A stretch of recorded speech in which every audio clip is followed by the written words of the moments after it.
Yeah, hi guys. I hope you can hear me here live from my apartment. I have the Eurosport stream open. I hope you guys as well, and we can watch semifinals together. It's starting in the second. Yeah, pretty tough for me to not be there myself. It looks amazing. Chamonix has always been one of my favorite comps. So many spectators, just an amazing scenery. But yeah, unfortunately, I thought I will never catch it, but I caught COVID myself. It was the first time. I've actually never gotten it, but yeah, just after Innsbruck, I got it as well, and I was not just positive, but also pretty sick. So that was quite annoying. But now I'm finally feeling better again, and I already had like 2 sessions back in the gym. So I'm slowly but surely getting back in shape, and hopefully I'll be soon on the circuit as well. But yeah, I thought this is a great opportunity to try this out. I've always enjoyed watching streams myself, so I wanted to try this out, and hopefully yeah, some guys are joining in, and we can just watch the action and discuss whatever's happening. I'm here for to answer questions or anything, so please, yeah, join me and put some questions into the chat, and we can talk about whatever you want. Um, yeah, I'm ready, and let's see what's happening. Already have the first climbers out.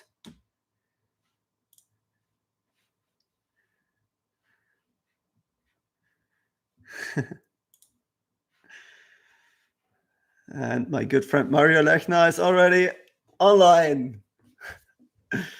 Let's wait for the first top and then we can play some games.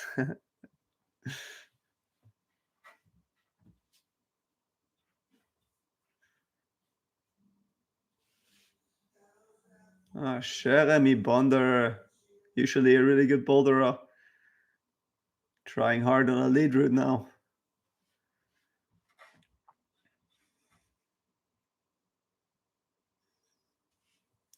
I mean, I always thought that climbers are not really gamers. To be honest, I am kind of a gamer. I really enjoy playing games. So maybe in the future, if there are more people that are into climbing and into gaming, I would love to stream some gaming as well, and then we could just talk about climbing while playing some games as well.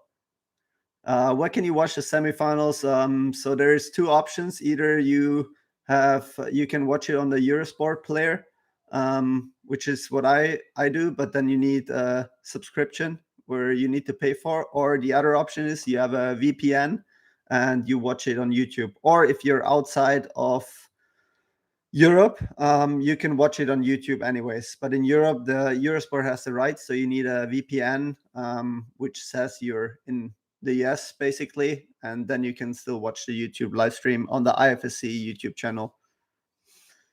What games I play? I play many different games, but I've played a lot of League of Legends back in the day. Still play that, and I play Hearthstone Battlegrounds. But I also like to play some single games. Like I played like Dark Souls, Sekiro, Elden Ring, and I also like to play chess. But I'm not very good at it. But I try my best. All right, nice fight from Jeremy.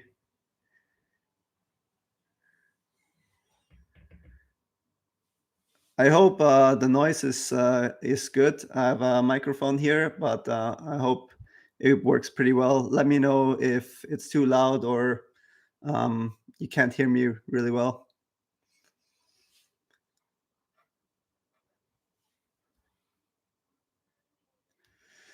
So Tobias asks, what grade do you think you could climb with only climbing and no training, hangboard, campus, etc. at all? Do you think you would still be able to climb in World Cups? Oh yeah, definitely.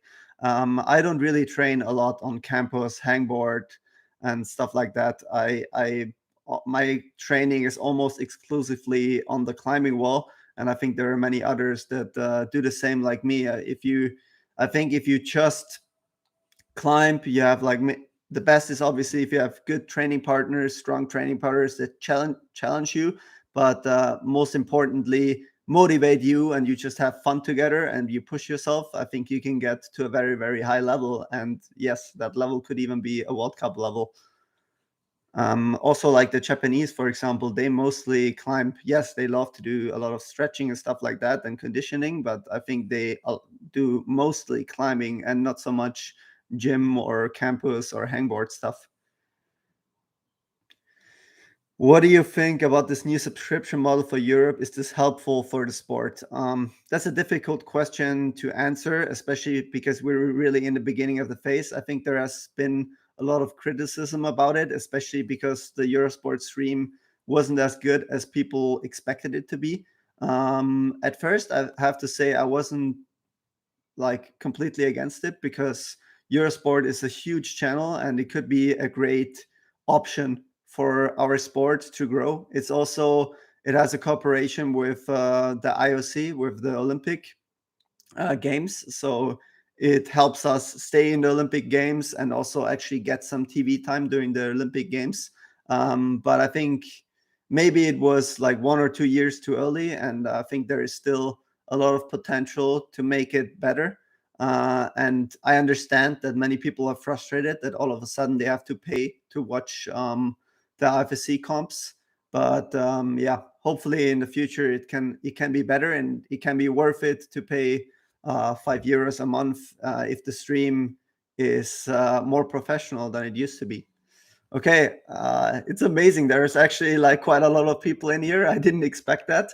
Um, uh, and there's a lot of questions, but I try to answer as many as possible. You think a lot of climbers play chess? That's amazing. I mean, I really like chess. It's an amazing game. It's just so tough to get better at it. Sound is perfect. That's awesome. Perfect is a strong word. Yeah. Obviously, it's not perfect. I mean, I bought this mic yesterday. So I wanted to have a good sound. So that's why I bought a pretty good mic. But there's still a lot of settings and everything you can do. And I didn't do that. So I basically plugged it in and just try it out. I'm not really good at this stuff, but I'm giving my best. Is everyone speaking English during observation of the routes, or are the Japanese athletes talking between each other in Japanese? Yes, of course. If you observe with someone that's speaking your language, you stick to your language because that's just what you like the most, right? So if a Japanese observes with another Japanese, they speak Japanese, just like I speak German. If I observe with an Austrian teammate or Alexander Megos or Yannick Floe, because obviously it's easier for us to speak in our mother tongue. But then at some point, excuse me, you also observe with someone else, and then you just switch to English. Oh yeah, that's better if you're addicted to climbing instead of Counter-Strike. I know many people that played that game.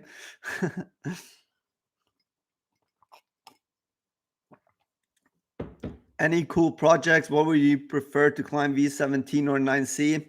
I think I would definitely prefer 9C. I don't know. I mean, I also want to climb a hard boulder at some point, but climbing a hard route is even more rewarding to me because very hard boulders, like boulders in general, are just very, very hard to grade because it's so style dependent. And in lead, that's usually easier. Oh, we have to concentrate on the stream right now because Hannes Puman from Sweden is already climbing super high up. Wow.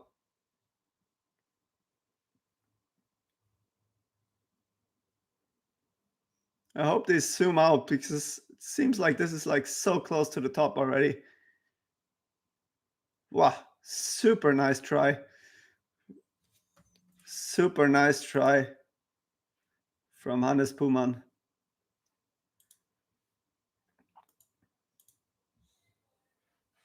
Wow, that was sick.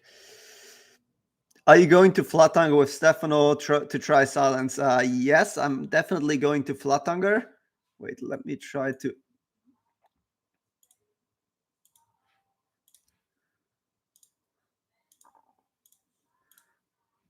I'm not sure if I'll try silence though. So there's either silence or another project that I really want to try, and I'll see which one I like more. But Stefano will be there like a week earlier, so that's perfect. He will try silence, check it out, and then tell me if it's possible for normal human beings. um,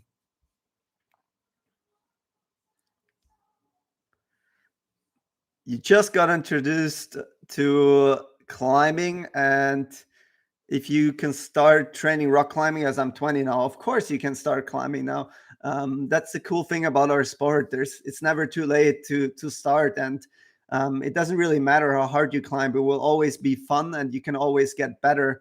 Actually, really fast. If you're like into other sports before, you will soon learn that you can get better in climbing very fast because it's so much about technique. And if you have a good feeling for movement, you can get better in climbing very, very fast.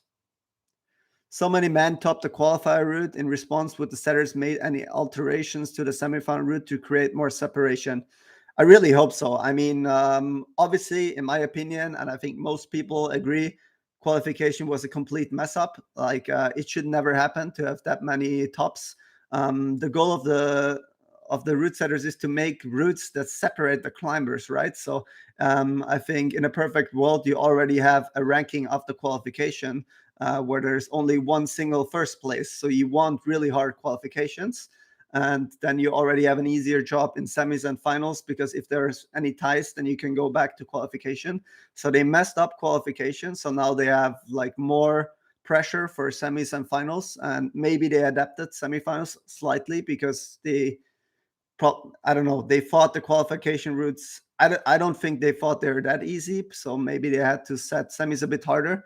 But it's already a bit problematic. I mean, Hannes Puman is a really strong climber, but he climbed very, very, very high up. So it's already dangerous that semis is again too easy.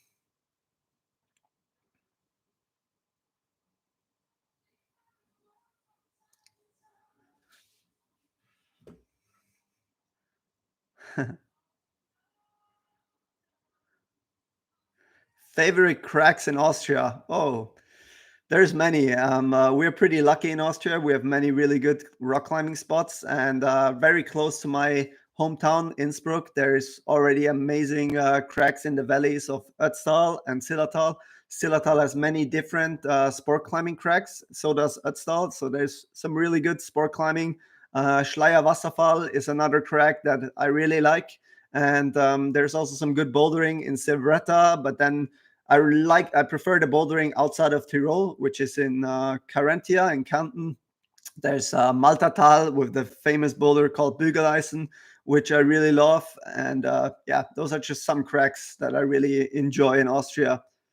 After observation, are you allowed to write notes down on paper?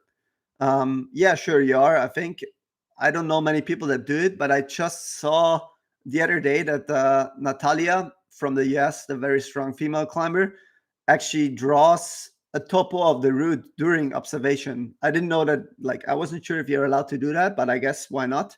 And yeah, I guess it helps her remembering the route. But usually, yeah, I don't know many people that do that, and you have the route in your head, so you don't really need it as much. What is usually your tactic for semis? Just try to go as far as possible. And have you ever just quit at some point as you knew you made finals? No, I don't think I ever quit because I knew I made finals. I mean, obviously, if you're like really high up the wall and you have a good feeling that you made finals, maybe you don't try as hard as you would if you really know you have to go higher. But that's only in the back of your head because I've done so many league competitions, and I know that it's very often the case that it goes back to semifinals to count back. There's very often a tie in finals, so you really want the best ranking you can get in semifinals. So already qualification is obviously important. Semis is even more important. You want a really good ranking, perfectly the first place, so you have the possibility of being in a tie in finals and still going out ahead. But still, I think I always had the tactic in semis to climb safe. I had the power to to not risk everything and still make finals. So that's maybe one kind of a tactic. Like, do you climb in a safe way, and maybe you use a bit more power than you should on certain moves, but you just make sure you don't slip, you don't fall, and you make finals for sure that way. But it also means that it's going to be hard for you to challenge other climbers that are on your level that do climb very risky. A good sorry, a good example for that is Adam Ondra. I think he has this very risky climbing style. He always climbs in the most efficient way possible, which means risky, which is amazing to watch.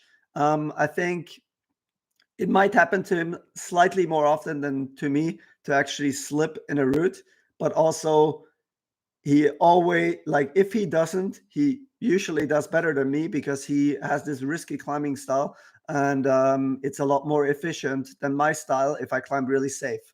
And sometimes it's hard for me to switch from the safe style to the risky style, which is can be a problem. Why are you not in Chamonix competing? Yeah, unfortunately, I just had COVID like a week ago. I was sick for 1 week and pretty weak, so I had to recover from this sickness. Now it's like the first few days that I feel better again, and hopefully I can be on the next World Cup.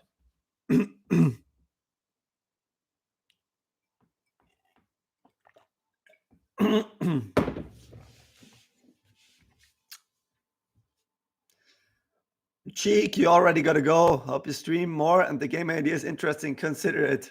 Oh, that's awesome. Yeah, I will.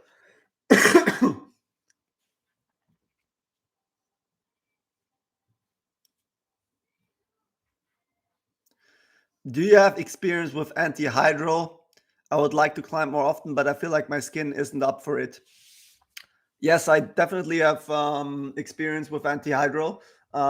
It's something I use if I have very wet or very sweaty fingertips, and it also helps me having like an extra layer. Like I used to use it a lot when I had speed and bouldering on a competition, because then I would use it and I had like this extra layer of skin for speed and then still have enough skin for the bouldering competition.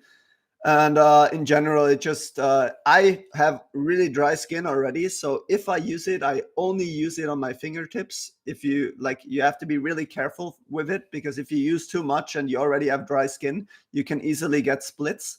But I like to use it on my fingertips to get an extra layer of skin and also dry it out a little bit.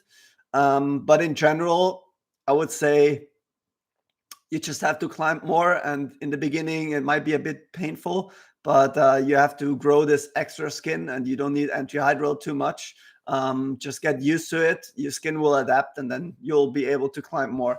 But I think skin is always the biggest problem about climbing. Like, we all want to climb even more, but we can't because our skin is too bad at some point.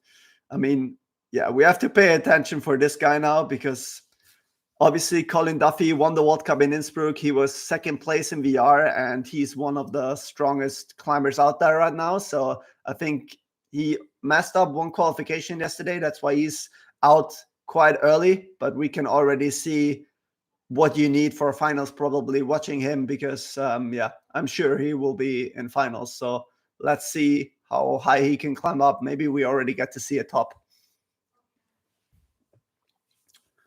Hey Jacob, hope you're feeling better. Thank you. I do. Just wondering if you have tried Alex Clash of the Titans or have plans to get on it. Surprised it hasn't had a repeat. Yes, I definitely have been on that route quite a bit. Now I haven't been on it for more than a year because I needed, needed to get some motivation back. It's quite a tough route to try. Just the place is not as nice, and I tried it a lot, and I kept falling on the very last move.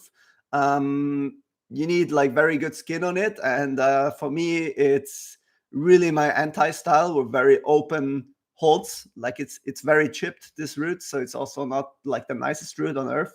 Alex didn't chip it; he only did the first ascent, but it's a crazy achievement from him to do it that fast.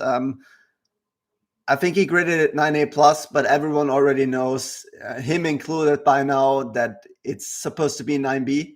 Adam also tried it, and it's really, really hard, but I really hope I will do it one day.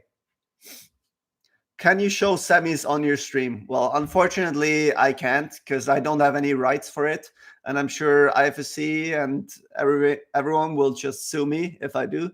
So yeah, I'm very sorry. You have to watch the stream elsewhere, and we can just discuss what's happening here. All right, Colin on the head wall now. Still looking pretty fresh.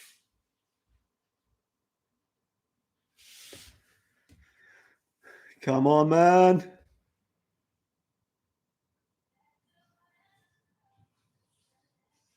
All right. He looks a bit tired now. I think Hannes did really, really well. Oi! Hannes did so well. It's crazy. All right, so where we at?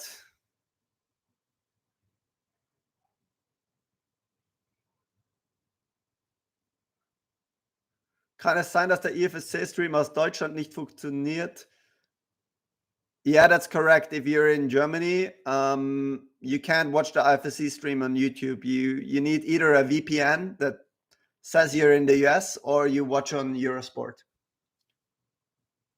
Also, sorry, falls du nicht perfekt Englisch redest oder falls du kein Englisch verstehst. Aus Europa kann man auf dem IFSC-Stream leider nicht auf YouTube schauen, weil Eurosport die Rechte hat. Also entweder du hast einen Eurosport-Player und schaust dort oder du hast ein VPN, wo der angibt, dass du in der USA schaust, dann kannst du auch auf YouTube schauen.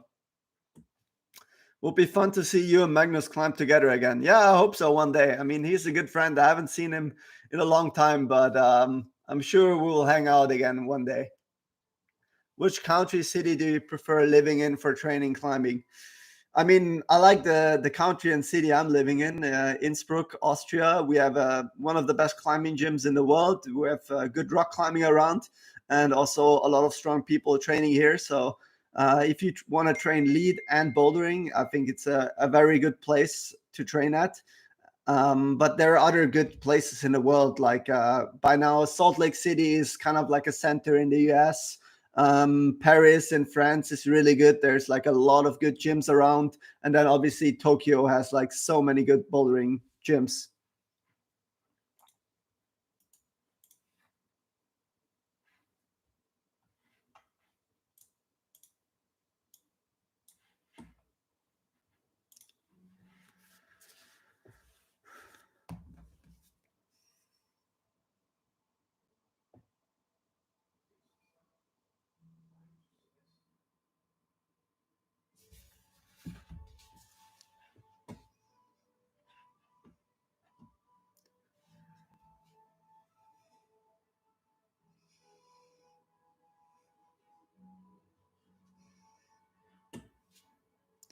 Are painkillers a thing in professional climbing?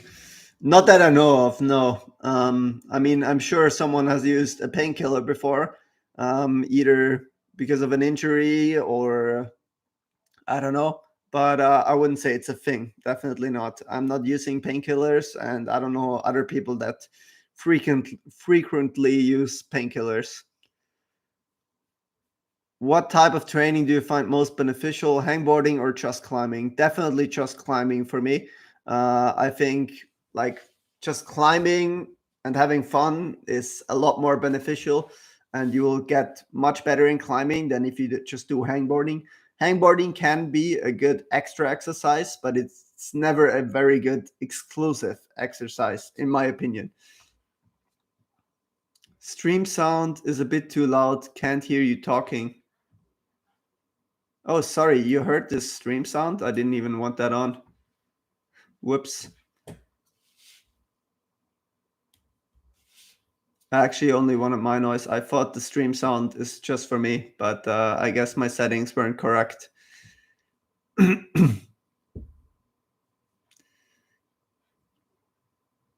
Have you continued to train speed after the Olympics? No, I haven't. And neither have any other lead or boulder climbers, I think. There is no real point for me. I mean, obviously, I still need to work on my explosive power since it's very important for bouldering, but I do it in other ways. So I haven't really touched the speed route since the Olympics, to be honest. Is it true you like gaming? Yes, I do. I like to play quite a few computer games, online games, mostly with some friends in my free time. Hat jemand einen Link zum Stream?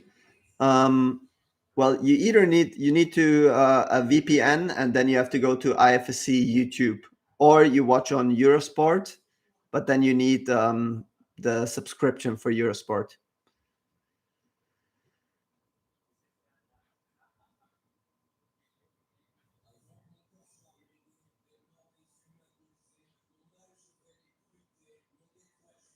Have you tried Sepp Buin's DNA? Any thoughts on that route? Unfortunately, I haven't tried it. I haven't been to La Ramirol, the crack where it's situated, but I've already contacted Sepp. He's a friend of mine, and I really want to try the route at some point. I mean, it looks so amazing. Yeah, it looks like it's the best hard route on the planet. What I've heard is that it's very difficult with conditions, so you need to find a good few weeks to actually go there, have it like being not wet, but at the same time being it too like dry enough and cold enough so you don't shred your skin on the tufas, because they have a lot of friction, I heard. But yeah, I really want to go there and try the route at some point because it looks amazing. Any plans to go back to Sleepwalker? No plans yet, but obviously I want to go back at some point. I mean, it's an amazing boulder, and I got defeated, and I don't like to be defeated. So I hope I'll be back there and finish it off at some point.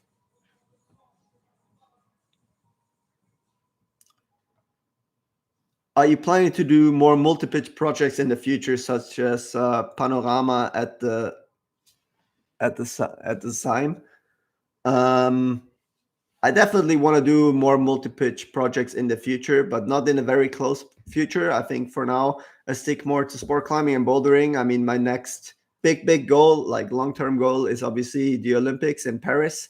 I want to go for that again. After that, I'm not sure what's happening. I mean, obviously, I will climb for the rest of my life, and I will try hard for many more years.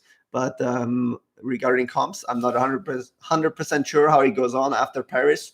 And I'm sure in the future there will be more time for multi-pitching as well. I mean, I think if you're a real climber, you have to climb in Yosemite at some point, and I haven't. So that's very on top of my list. I really want to go to Yosemite at some point. Okay, let's concentrate on my teammate Matthias Posch now. Hell yeah, he's on the wall. He's back in semis. Excited for this guy. I trained with him a lot. Also, the next Austrian guy that is coming later on today, Stefan Childs, two really good friends of mine that I'm training with. So I hope they can do well. And also for the girls, we have Laura Rogora, super strong Italian girl. Let's see how far up she can go on the wall.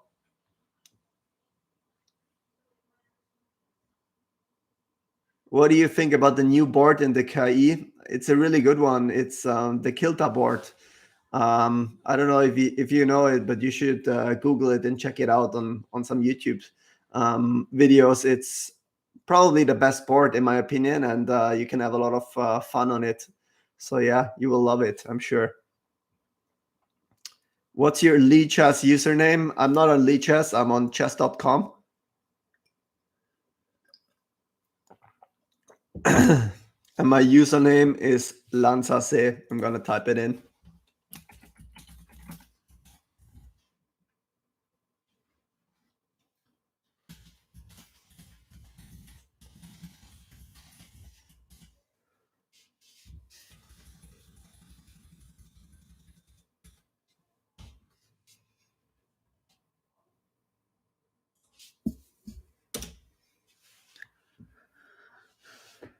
Do you think could be some doping use in the current climbing circuit?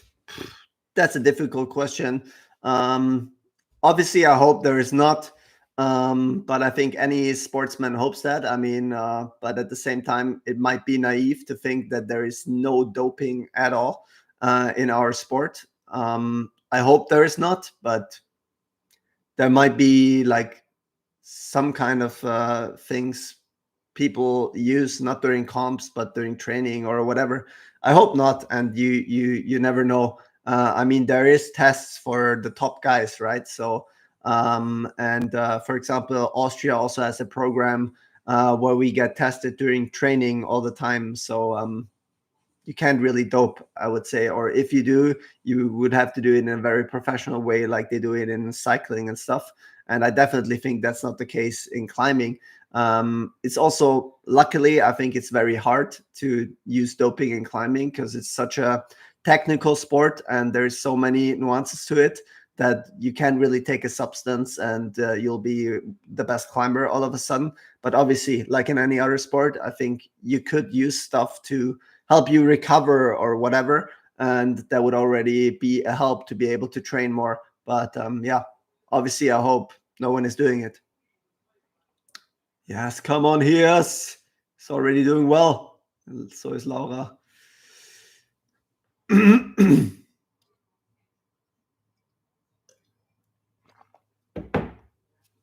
we have Matthias still on the wall? Please show me. It's always frustrating if they keep showing the girl if she's just resting and the guy is already like on the head wall fighting. But yeah, it's still not perfect, unfortunately. Oh yes, Matthias is doing so well. Come on. That was pretty good. Nice job by Matthias. He's in second place now. That's a really good result. Very happy for him.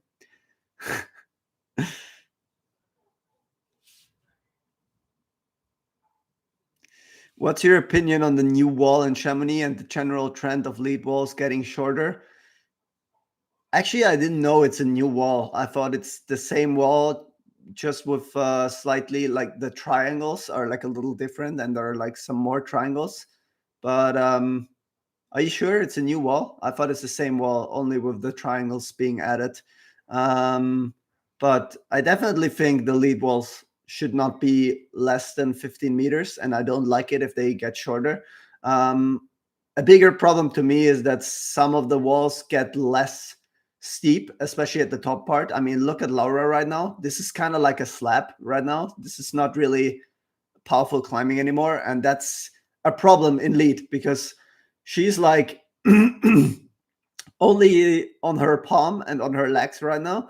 So imagine, like, I remember in Moscow, the like almost like the last third of the wall was almost like a slab. So it didn't really matter how pumped you got to that slab, because once you were there, you would only stand on your feet and doesn't really matter how pumped you are in your arms. And I think that's a big problem in lead climbing because, I mean, obviously you want that it matters how well and efficient you climb in the bottom part, because that makes you the better climber.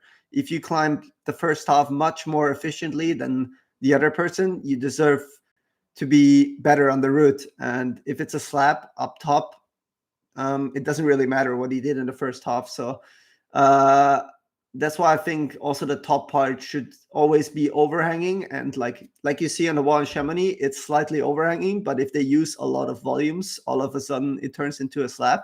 So I think the route setters have to be really careful with that, in my opinion, if you want the strongest person to win. So yeah, we already saw a top on the girls' route, but not too surprising because Laura is definitely one of the strongest girls. So I think it doesn't mean that the route is too easy. It just means that she had a really good run, and she will definitely make it to finals.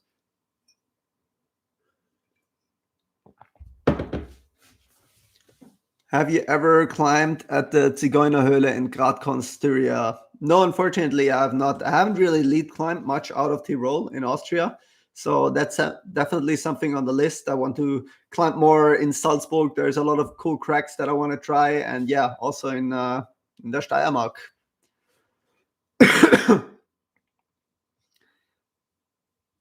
Do you keep... Excuse me.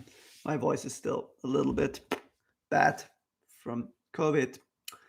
Do you keep track of your rock climbs borders? Is it accessible to the public? Yes, it is. You have to check. Wait, I'm going to open it up for you. I have the crack profile, and you can check all my rock climbs there. I'll put it in here.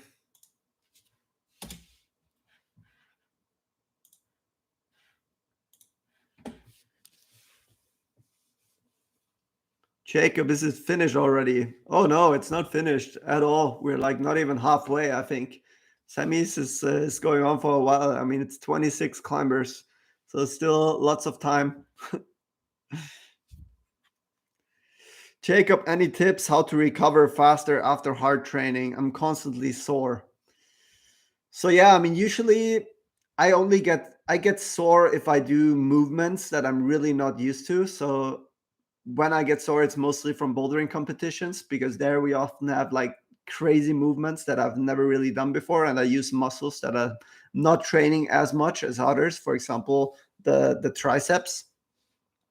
So I think it definitely gets better to climb more. But what's also very important is that you do easy climbing at the end of your session. Let's say you got really, really pumped, then it really helps to just traverse on a few jogs and just try to rest and get your pump out of your system a bit, because that really helps you to recover. And then obviously it also depends what you eat.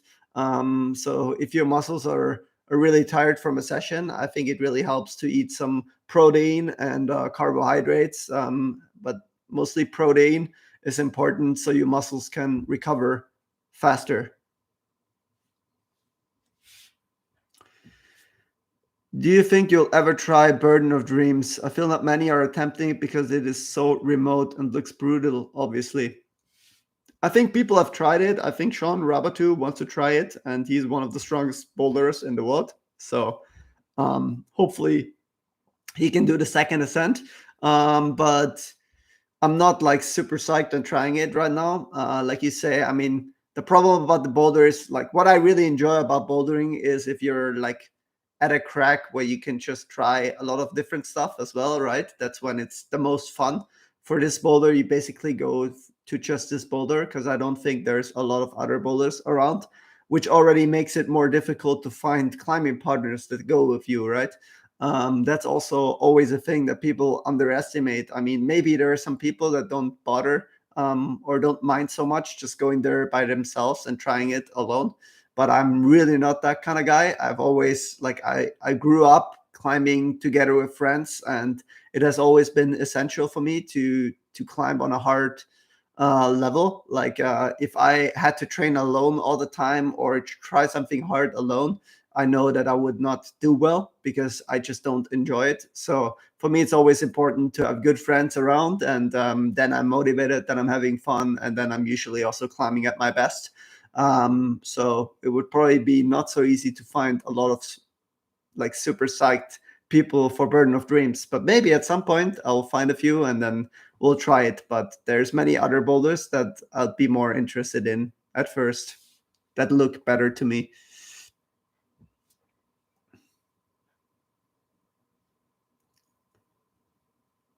Would there be a league stream with Lopez? We have a top now. Let's go.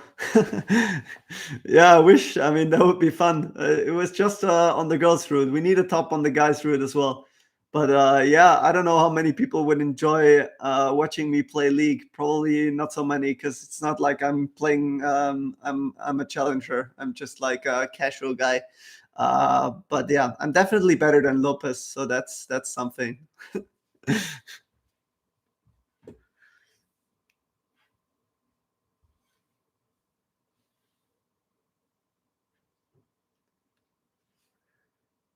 How much conditioning and antagonist training do you do? I usually do one session a week outside of the climbing gym in a fitness gym in the Olympic Center in Innsbruck.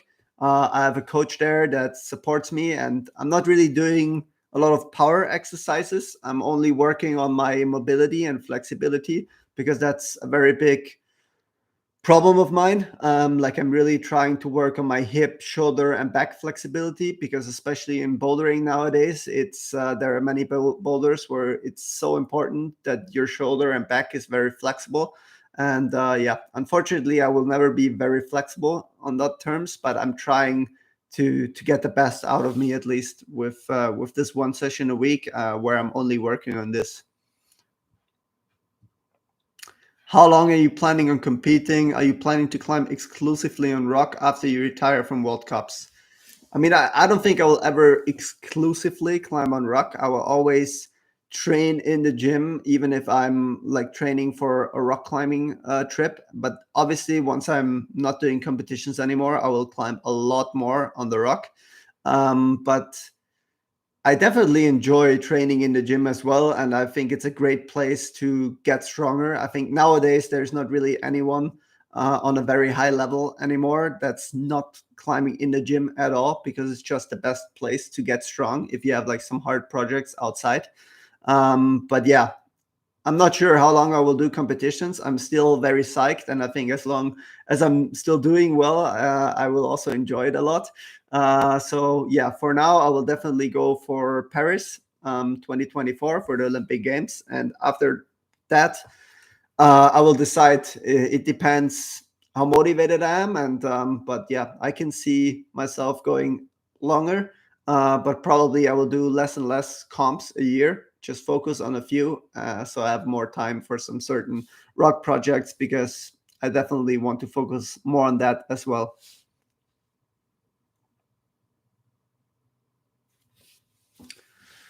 Thoughts on crack climbing in competitions? Oh, that's a tricky one. You want to get me again, huh? uh, nah, yeah. I mean, it's very hard to set cracks in competitions, I think, but it's possible. There has been, especially in bouldering, there has been very cool cracks. I think, like in Myringen this year in qualification, I think it was a very cool crack boulder, and it's definitely possible. I don't think it has to be in every round, but there's definitely a place for it. I think it's just very difficult to set. Like as a setter, you need to make sure that it's fair, that anyone can use the crack in the same way, right? Like sometimes I think if you set like a very thin hand crack, then someone has like a perfect hand jam, and the other person can't even fit their palm in and has to do it only with their fingers, and then it's just a completely different hold. Obviously, like someone that's really good at crack climbing, they will still be able to jam it very well, but still I think it should be similar, at least for all the climbers. So you have to make sure to set the crack in a good way if you want to set a crack. And in lead, it's very difficult, because there's still a lot of people that can't really crack climb, I think, on the circuit. And if you at some point get blood into the crack, it's a big problem, because I think you know that if you're bleeding on your hands, you're not allowed to climb. For example, in bouldering, because blood on holds is uh, yeah, it's they don't want blood on holds, because first of all, it can make the friction for the next climber worse, and also it can spread diseases or whatever. So just hygiene. And in a lead route, if the crack is very high up and you end up having blood in there at some point, it's very difficult to clean. But yeah, I think also the crack at the Olympics was very fun. So I think you can definitely set with cracks if you're a good setter. Um, oh my God, so many questions. That's amazing. I didn't think the stream will go so well, but yeah, I'm psyched that so many people are coming in and answering questions and giving me questions to answer.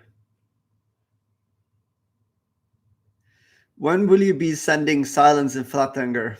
I don't know if I will ever send silence in Flatanger, but hopefully I do. I mean, it's a very, very special route. I think we all know that.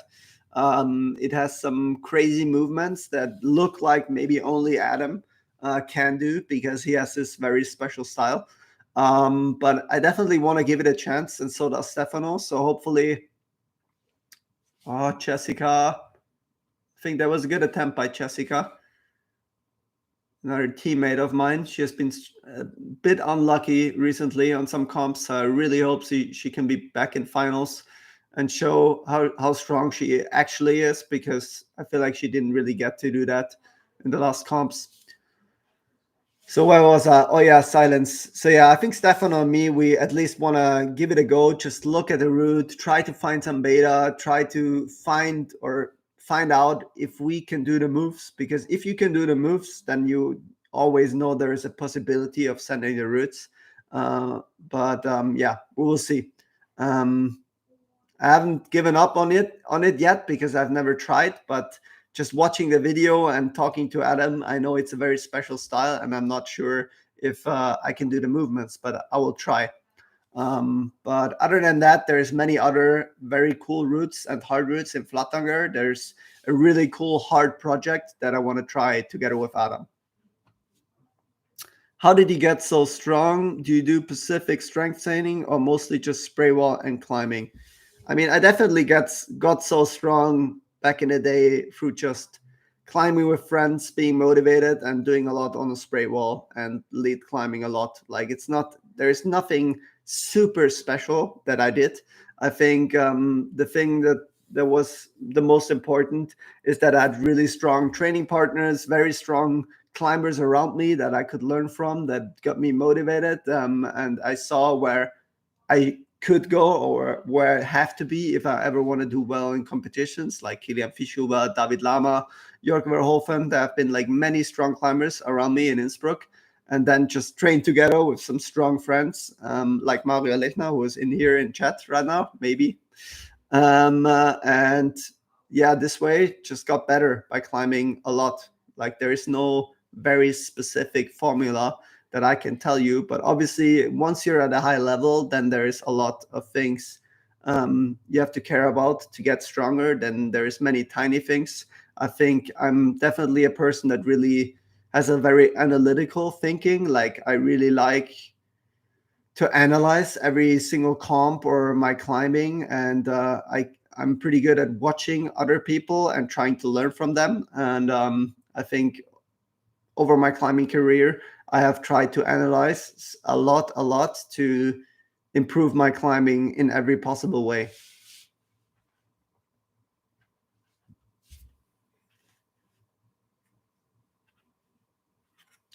What are the hardest sport climbs in Austria? Um, so we have a few 9A pluses. We don't really have a lot of 9Bs. I think there are no confirmed 9Bs yet, as far as I know. But I know the Clash of Titans from Alexander Megos. He graded 9A plus, but everyone thinks it's 9B. So that could be the hardest route in Austria. And then there's also some routes from Clem Loscott in Salzburg where people are wondering if they could be 9B.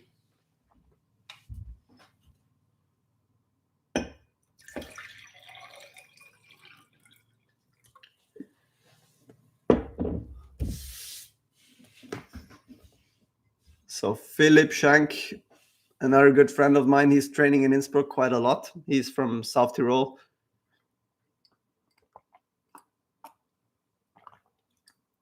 Oh, I haven't even noticed that Laura Rogora timed out, I guess, because she got back down. Because I don't have the noise on of the stream right now.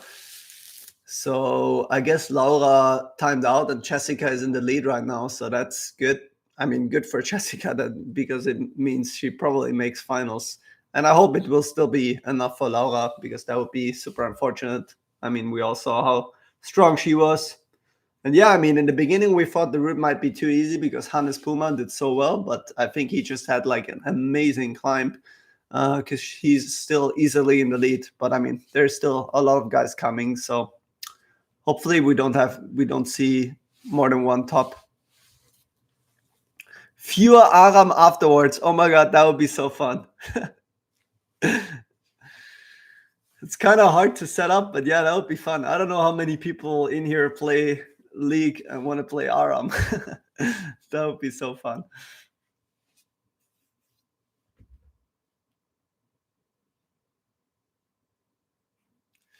Are you tracking your calories when you're competing or trying to send a hard project? No, I'm not.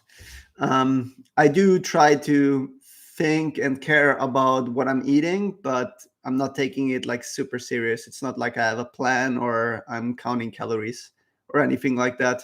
I think I'm also pretty lucky that I have a body where it doesn't really matter how much or whatever I eat, basically. I don't really get a lot of weight. I only get weight if I train a lot of bouldering, for example, and I usually lose a bit of weight if I train a lot of lead because it drains me out slightly. But yeah, come on, Philip. Good try though. But yeah, I'm trying to eat healthy. I'm trying to eat the right things to recover better, to get energy for training. But I'm not like having a plan or taking it like super serious.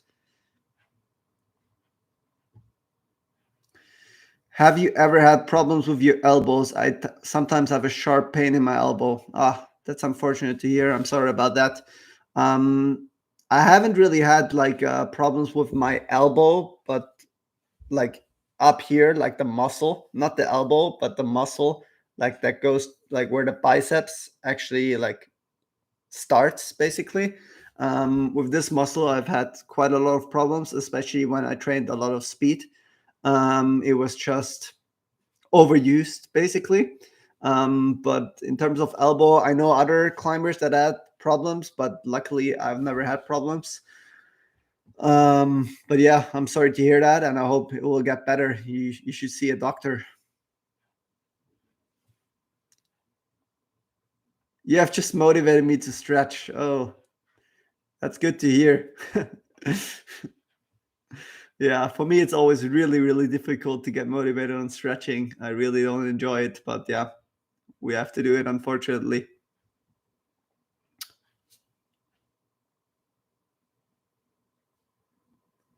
What do you like regarding the tension board compared to other home walls? I mean, I think the tension board is a great board, especially if you want to train finger power. Like, I prefer it over the moonboard because it has wooden holds, and that's just way better on the skin. Like the moonboard, for me, I just need to be so completely psyched because all the holds are really sharp. I mean, there is more wooden holds on the newer ones yet, so maybe it's not fair to say it because I don't really know. I haven't really climbed so much on the moonboard yet. But yeah, I think the tension board is cool because you have crimps, slopers, and pinches. Like you have everything, and it's nice wooden holds, and I think it's really good for training to get stronger fingers mostly and body tension, which is really both really important for rock climbing. Have you seen Magnus free solo? Would you also do it? Actually, I haven't seen it yet, but probably I wouldn't. No, I don't really like free soloing. What age did you start climbing? I started climbing when I was 12 years old. So yeah, a bit late, but I was already very into sports before. I started playing football, soccer, when I was 6 years old, and then I played in a team until I was 12. And then I think for half a year I did both climbing and football, and then I yeah switched to climbing because it was more fun for me.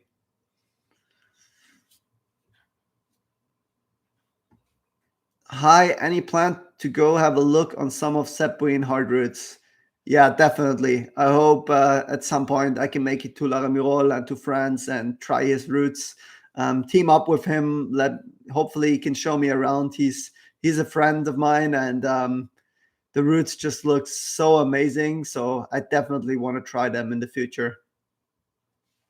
How do you avoid injuries? I mean, obviously, it's very important that you listen to your body. That's something I think you really need to learn. Like when do you have to stop basically? Like sometimes you have to climb less, sometimes you can afford to climb more. And obviously it's important that you warm up very well. You do down, I don't know how you call it, but you do like easy climbing at the end of the session so your muscles recover easier. And yeah, I mean, I think the most important thing is good warm up, and then also don't don't overdo. Like especially with stuff like hangboarding, I think you just need to be really careful I have to get really used to it because that's something where you can get injured really easily. But then obviously there are some injuries where you're just unlucky sometimes, right? When you're like falling down from boulders or stuff like that. I mean, that's also something that you have to get better at. Like some people just take very bad falls from bouldering, from boulders on the mats. But for example, and that's something you have to get better at. And this is also how you avoid injuries. But for example, when you climb outside bouldering and you just miss the crash pad slightly, or there are many stones that the crash pad is not flat.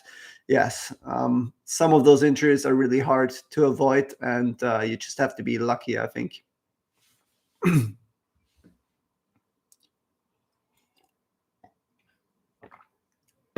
Do you think there will be much more 9C in the near future? In the near future, I don't know. I mean, it's very, very hard to find a 9C in the world. If it would be so easy, we would have more, or we would know about more 9C projects. I mean, obviously, anyone would love to do a first ascent of a 9C. If, like, I think there are like obviously only a couple of guys that can do it, but Alex would love to have a 9C project somewhere in Germany. I would love to have a 9C project close to my house in Innsbruck. That would be amazing. But it's so hard to find a 9C project without chipping, obviously. And I think most of the elite climbers nowadays don't really chip anymore, which is a very good thing. But finding a natural 9C is very difficult. And obviously, you need to invest a lot of time and search into finding it. And most of us are also doing competitions and trying some other routes and stuff like that. So it's hard to find all that time that you have to invest in actually finding the 9C project, and you have to be kind of lucky as well. But who knows? Maybe there is already one waiting in Flatanger for us, because there are some projects left, and I really hope one of them might be 9C, because yeah, that would be amazing. The more the better. You're a great host. You should do this more often. No, thank you very much. I'm trying my best. I mean, this is the first time I'm doing it. I think my voice is already getting a little bit sore, so that might be a problem, because I want to do this again for finals. But for finals, I will also have a guest, so that'll be more fun. I have like a second guy hanging out with me, and it will be a very nice guy. You'll see, and then we can do it together, and hopefully then it's not just me answering questions. What about the IFSC decision to not show the competitions and make money by solding the TV rights? Yeah, we have talked about that before. I mean, outside of Europe, you can still watch it on YouTube stream. I wouldn't say it's only a money decision. I don't think it's only because they wanted to make more money. I think it's also like they had thoughts of that it's a possibility for our sport to grow. I mean, after all, your sport is a very big channel, and it can help to bring our sport to a wider audience. But I agree that it hasn't been handled in the best possible way yet. There had been some issues, and obviously, we all hope that if it's on Eurosport, then and we have to pay for it, then the stream will be much, much better, which hasn't really been the case yet. And I hope in the future it will improve a lot more. But still, there are some things that make it good that we are on Eurosport. If there is like some of the finals live on Eurosport, there is many countries that have Eurosport on TV, and then many people get to see our sport that maybe wouldn't have in another way. So that might be a good thing. And also Eurosport is together with the Olympic Games, so it gives us a better shot of staying in the Olympic Games for a very long time, and maybe also be on TV during the Olympic Games. But yeah, maybe it was like 1 or 2 years too early to do that deal, and maybe not everything is perfect yet, but I really hope it will improve. But I understand that people are frustrated that they can't watch climbing for free anymore. Oh wow, Sama is doing really well right now. Ooh, can we see a first top? Wow, amazing. Come on, Sam.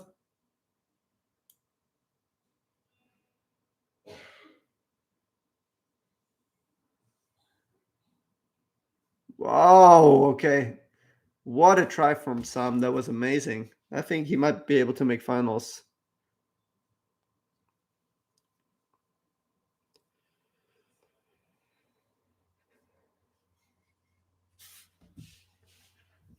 So, any plans for an Australia New Zealand trip? Ah, that'd be amazing. I've been to Australia once because of the Youth World Championship in Sydney, but that's I think that was like 2018 or something, 2018, so many years ago. And obviously, I didn't get to rock climb. I was there just for a week because of the Youth World Championship. I remember back then I thought like, wow, that was really fun. I really enjoyed Sydney. I really enjoyed Australia, but the flight is too long for me. I will never do it again. But now has been enough time to get psyched for this 20 or 30-hour trip again. So yeah, I definitely want to make it back to Australia and first time to New Zealand at some point because also the climbing there looks amazing. After trying Sleepwalker, do you think America's boulders are stiffer than Europe? Europe is softer. No, not at all. I think it's maybe more the opposite of that. But I don't think Sleepwalker is a good, like, you can't just take one boulder and say that. And also, grading and bouldering is just very special. Like, there are definitely some very soft boulders in Europe, some very hard boulders in Europe, and then there's also some very soft boulders in the US, some very hard boulders in the US. But also, it just completely depends on the person, on the on like the conditions, on so many things. Like that could be another trip for me where I think Sleepwalker feels easy for 80 plus, and there can be a trip where it feels impossible because it depends on my shape, on my style, like and also on the conditions a lot. Like many boulders depend on the conditions a lot. And I'm sure there are people, like I've seen people on Sleepwalker that think it's like like for them it's really easy, and for them it's like an easy 80 plus, and then for me it's like super hard, and I would definitely think other 80 plus is easier just because of my style. So you can't just say something is hard or soft just because for someone it's soft or hard. So it's just very difficult to grade. But I wouldn't say grades in the US are in general harder than in Europe. I think it really depends. Like there's many different cracks in the US, there's many different cracks in Europe. You have soft and hard boulders anywhere, and it always also depends on your style. What's your favorite hold brand in the World Cup circuit? I think my favorite hold is a pinch. I really love pinches, and sometimes I'm really sad that we don't get to see pinches that much anymore because we have so many volumes and open handholds that really revolve around friction a lot. So sometimes I'm missing pinches, but in lead we do get some pinches sometimes. So yeah, that's my favorite hold. My favorite hold brand, that's hard to say. Um, I wouldn't really like. I think there is a lot of brands that make really nice shapes, but for me, even more important than the shape as an athlete, as a climber, is the friction. And there is some holds that just have terrible friction, and it feels like it only depends on your skin whether you're not you're able to hold them. So those holds I really hate. Like some of the older flat holds, for example, after like 5 climbers, they're basically unusable because the friction gets so bad. So that's very unfair to have in competitions sometimes, I think. But the shapes are great. It's just that some of the holds have like bad friction. But I think the holds they use here are pretty cool. I don't really like these Rock City pockets that much, but like I mean, all of those big brands like Cheetah, Flathold, Squadra, Blue Pill, and so on, they have like some really amazing holds, all of them, and really cool shapes. And yeah, I mean, now one friend of mine is making holds, so obviously I have to say Visi holds. I've never touched Vesi holds, but probably they're my favorite just because he made them.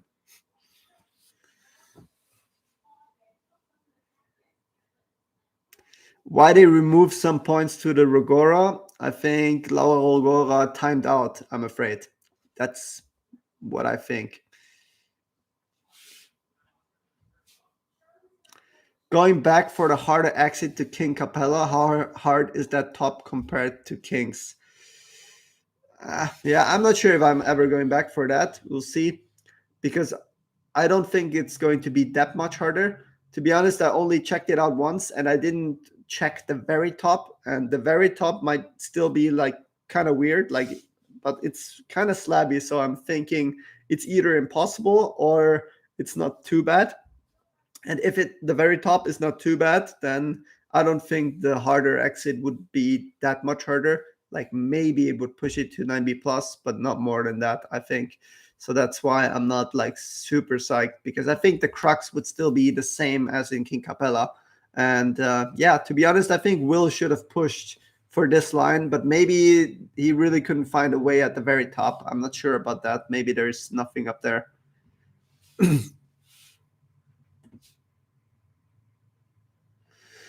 Wie berechnet sich die Punktezahl? Laura hat doch das Top geschafft und jetzt ist Pilz vor ihr. Ja, das ist, weil die Laura Rogora ist zurückgewertet worden. Ich bin mir nicht hundertprozentig sicher, wegen was, aber ich glaube, dass ihr die Zeit davor ausgegangen ist, weil jeder Kletterer hat nur 6 Minuten Zeit für seine Performance und der Laura ist genau an dem Punkt, was sie jetzt bekommen hat, die Zeit ausgegangen. Deswegen hat sie einen schlechteren Score. Alright, guys, let's watch Satone. Oh, yes, it's doing well. Yeah, I mean, after all, the route is definitely too easy. I mean, so many people climbing so high up is not perfect. Like, how is Adam Ondra supposed to show that he's like much better than the other climbers? Yeah. If you like, just to get into the mindset of an athlete, I'm telling you, we all hate it if the routes are not hard enough. Like, we want really hard routes, because imagine in athletics, like Usain Bolt, he's not allowed to run under 10 seconds. Like, yes, he can run easily under 10 seconds, but he's not allowed to do that. That's basically how it feels, because, well, yeah, we already get a top, so we will probably have more tops. I mean, congrats to Satona, but I'm really sad that the route is too easy again, because you see, Adam can probably climb, maybe he could climb this route twice, and or he could definitely go on for probably like 10 more meters after the top, but he can't really show it. Like, he trained so hard, he is so strong, but he's not allowed to show it because the route setters are setting something too easy. It's very frustrating for us athletes. All right, I'll quickly go to the restroom, but I'll be right back.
I'm back.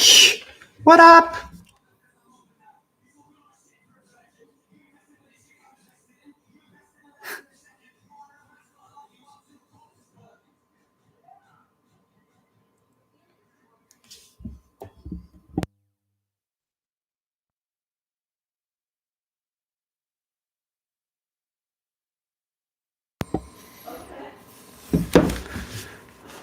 Okay, so let's jump back into it.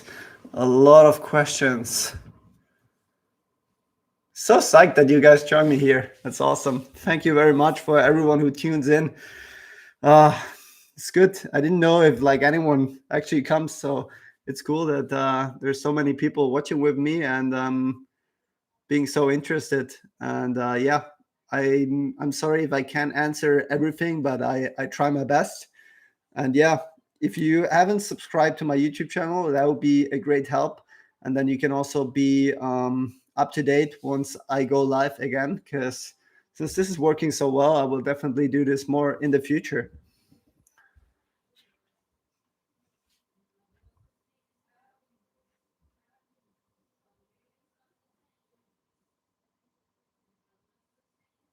What do you think of SEP's DNA and when will you try it? It's a much more conventional route than silence. Yes, yes, definitely. It looks a lot more normal, I would say, and it looks so amazing. I said it before. I think it's probably like very likely the best hard route that we have in the world, and obviously I really want to try it at some point because yeah, there's nothing in this world that I would like to do more than try this route basically. It's just very difficult to get good conditions, what I've heard, but yeah, I already contacted Sep and he already was a great help of telling me some of the info, so I hope I can try it in the close future. Looks like Laura touched a bolt high up. Oh yeah, so that could also be the case. Either she timed out or she touched a bolt or something. Touching a bolt is always stupid in my opinion. Like very often you don't really touch it, and they even have like the things that cover the bolt. So I don't really think that should have been the case because they have like the bolt covers, so this can't happen basically. So one of my very good Japanese friends, Kokoro, on the wall right now, and he's doing pretty well. I hope he can make finals. That would be amazing. This is like one of the nicest guys in the circuit, I'm telling you. Ah, but he looks a bit pumped. No. Ah, and he's off.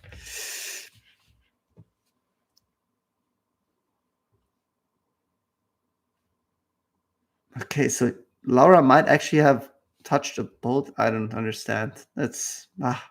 I hate it. Like when they flag and just touch a bolt slightly, there should be no way that the judge puts the climber down, in my opinion. Like it's really only if they actually use it a lot and it's obvious that it helped a lot, because if you just touch it slightly, it didn't help you at all and it's just unlucky basically. Do you know anything about Nale and what he's doing? Because his Instagram is empty since more than over 1 year. Unfortunately, I can't help you with that. No, I hope he's doing well, but I know that he's like not too much into social media, so I don't think it says anything that when he hasn't posted anything for like a year.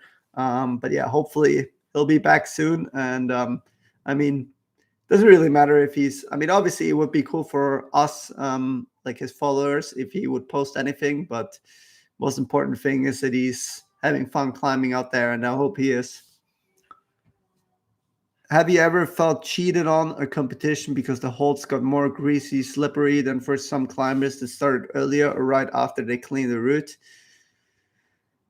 I wouldn't say I felt cheated on, but I mean, obviously, you have comps where the conditions are not the same for everyone. But that's, I mean, we are like an outdoor sport basically, and I think sometimes that's part of the game.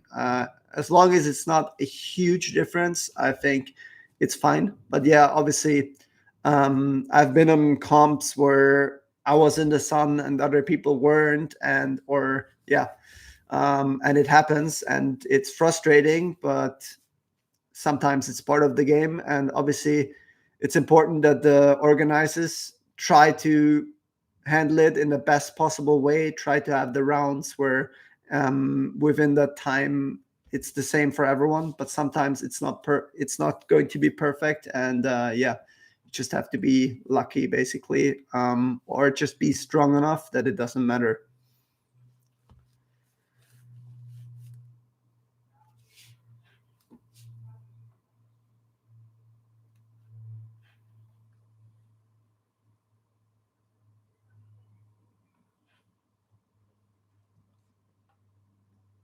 All right, so wait. I try to answer everything. So, what is your opinion on collagen? I don't know what that means. You have to question it again. Sorry. It's been ages since I've last played League, mostly playing GW2 now, but Viewer Aram sounds fun.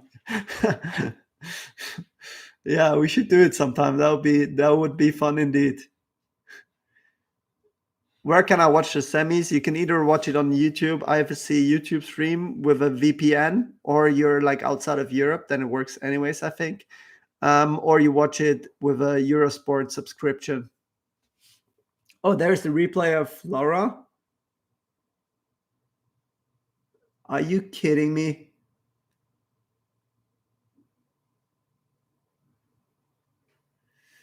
Very hard to tell if she actually used the bolt, but yeah, I guess she kind of did. But it's so unfortunate because as a climber, you kind of know that it really didn't matter. Like if the bolt was not there, she would have done the move the exact same way. So it's just very unlucky. And it happened to me in the past as well. Actually, in Chamonix, I remember I think I topped the route, making finals and semis, but like just 3 moves before the top, I had my leg behind a volume touching a bolt. And like basically you can't avoid it because your leg is behind the volume. You can't even see what's back there. And I just slightly touched it and they put me down and I was like ninth or something and didn't make finals. So yeah, it's just very frustrating if it happens to you.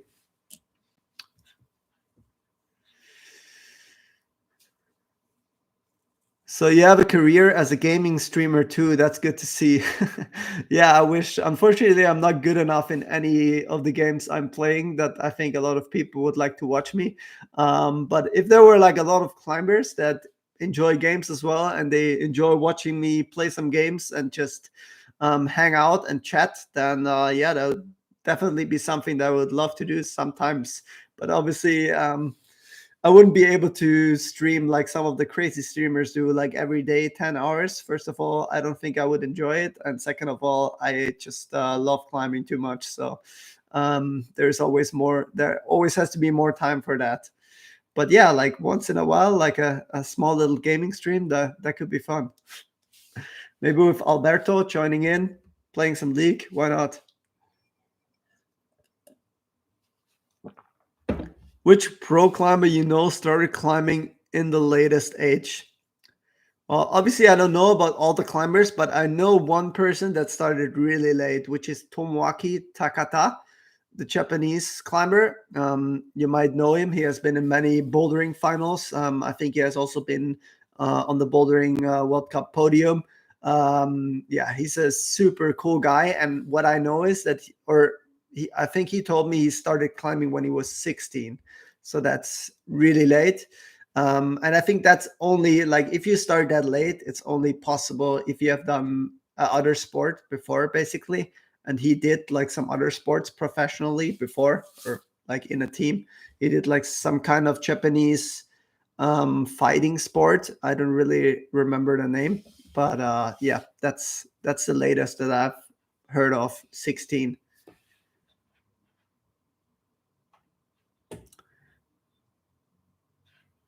Is the KI wood board sandbagged? Does that mean that the grades are very hard? I'm sorry, but I think it really depends because anyone that can that puts boulders into the app in the KI wooden board can basically decide if he uses soft or hard grades. So it really depends who set the boulder. What has been your favorite comp so far this year? Um, hmm. I mean, probably I would say home World Cup in Innsbruck because I climbed in bouldering and lead, so that was really fun to climb both disciplines. Um, but I always really enjoy climbing in bouldering finals. So Salt Lake City was definitely one of my favorite comps of this year as well. Unfortunately, I didn't climb so well in finals, but semis was so amazing because I climbed well in semis. So I had a lot of fun on that comp.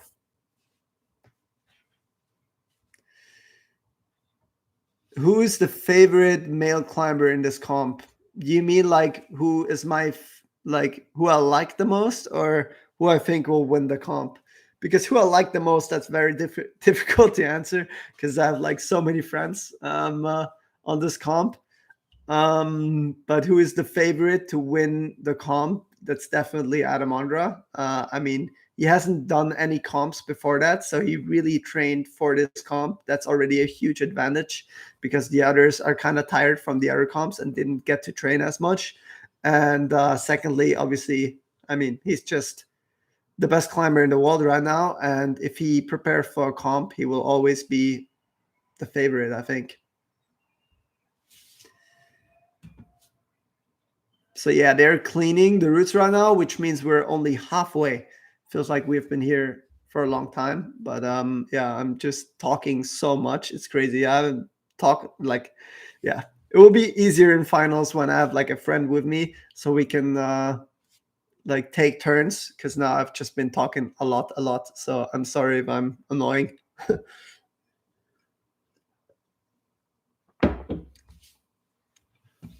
Magic wood recommendation. You have to be more specific. Like, what grade do you want to try? But Magic Wood is like a really cool place. Like, I really like it. It's just this one little crack, basically, with so many boulders close to each other. And there's quite a lot of cool boulders as well. You have the river close by. It's a very nice place with some very good bouldering, in my opinion. Have you ever been to Frankenjura? It's actually kind of embarrassing, but I haven't really climbed there much. Like once when I was at the European Youth Cup in Leipzig, but like 2016 or something, we went to Frankenjura for 2 days afterwards, but it was raining, so we didn't really get to climb. So basically, I haven't really climbed in Frankenjura, although it's not very far for me. So yeah, it's pretty embarrassing. I really have to go there. I've always been kind of like scared of going there because I don't like or enjoy climbing on pockets so much. But I've heard that there's also a lot of crimpy stuff. So yeah, I know I have to go there really badly.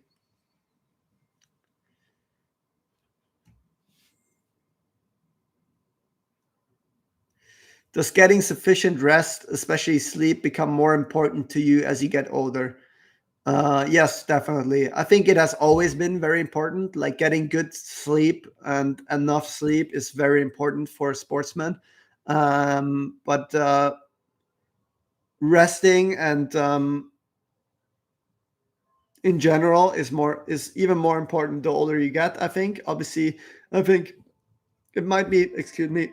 It might be more important to have more quality than quantity in your training the older you get. Like you don't get to train as much as the very young guns, probably because you just need some more time to recover, and also you have to be a lot more careful with your body. Obviously, it's a lot easier to get injured, to have things that hurt because you just use them so much over your career already. So I think you definitely have to take care a lot more of your body. And the good thing is, I think the older you are, the usually more experience you have, and it's easier for you to listen to your body to know when you have to stop. So yeah, but still, it's important to listen to your body a lot more the older you get, I think. Got to stay hydrated so your voice holds up. Yeah, I'm trying to drink a lot because my voice is already getting a little sore, but I think it's still fine.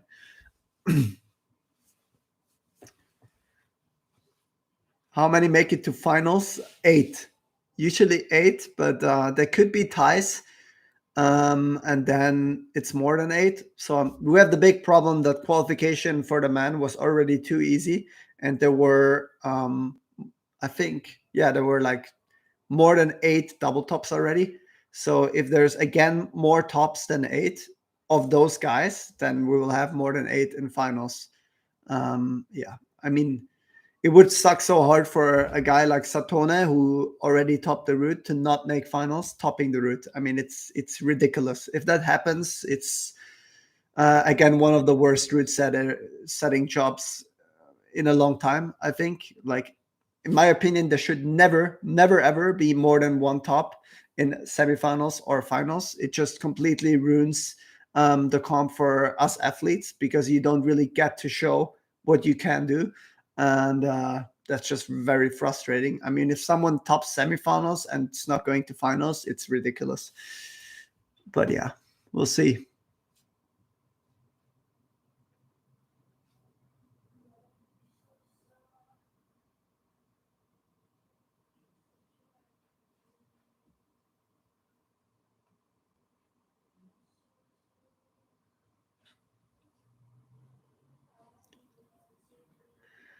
They still stream the finals on YouTube, right? It's the same thing as semifinals.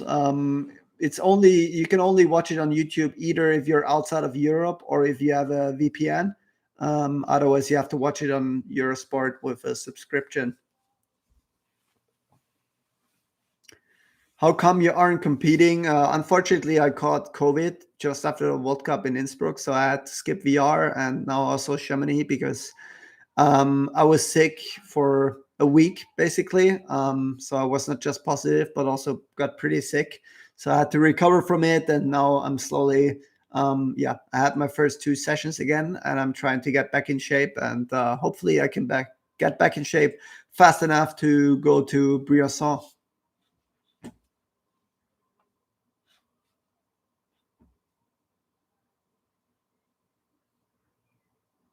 Have you ever tried the pinches from Andra? No, I have not. I saw them on Instagram. They look pretty cool. I have to try them. Never tried.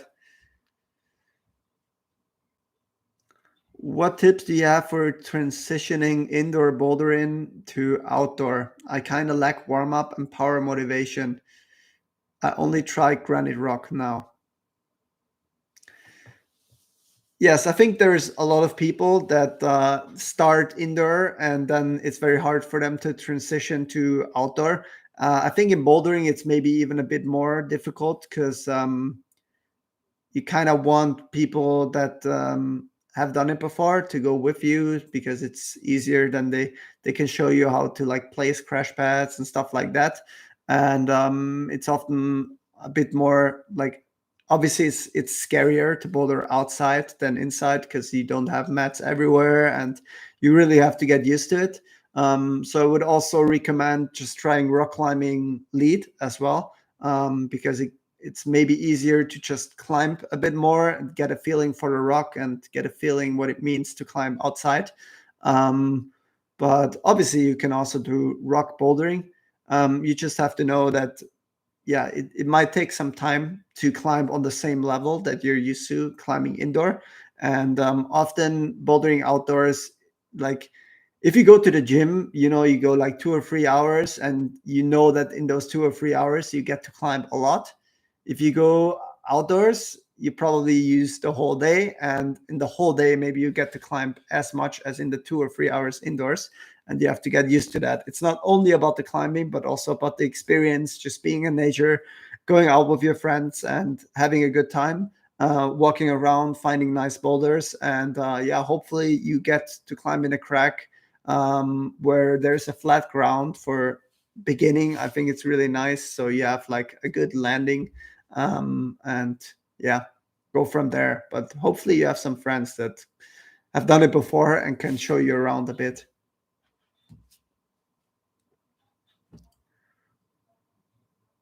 Are there established benchmarks on the KI wood board? So there is an app for the KI, like just for everyone else listening. KI is the climbing gym in Innsbruck that I'm training at.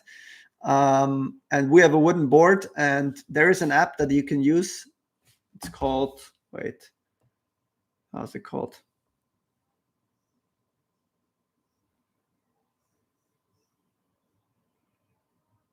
It's called Stocked, Stokt. And with this app, you can make your own boulders and put them into the app, and other people can try it. So you can also try boulders that other people have tried. And yeah, there's the grading really differs of whoever set the boulders. What are these stickers on the body many pros are using? I'm not 100% sure. I mean, if they have like big stickers, then that's just kinesio tape. That helps against some injuries or something. But like the tiny stickers, I know that like some of the Japanese, like Satone, are using. I'm not 100% sure. Like I know that Kyra and Matt discussed it on the live stream in VR, and they had like different opinions. So I'm not 100% sure what they do, but I heard that they should help recover the muscle where it's on, but I'm not sure if that's true. Is there an uncut video of Furia? Yes, there should be on my YouTube channel. Check it out.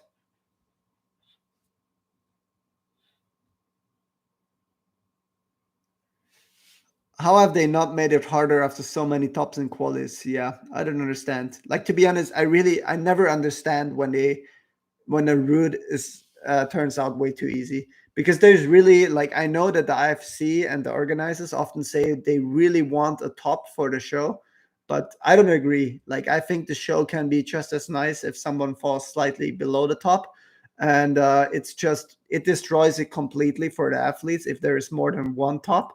So you should not risk it, in my opinion. But how they can set the routes so far too easy, I don't understand at all. Like, you could always just set a very hard top and make sure that athletes at least have the possibility to do better. Because to be honest, as an athlete, I'd rather fall on the same move as like five other people, five moves before the top. And yeah, maybe that move is almost impossible, but still, I had like the option at least to do better. But if you top and you still like just 10th place, then I mean, you did anything you can, and you couldn't have done anything better. So that just sucks.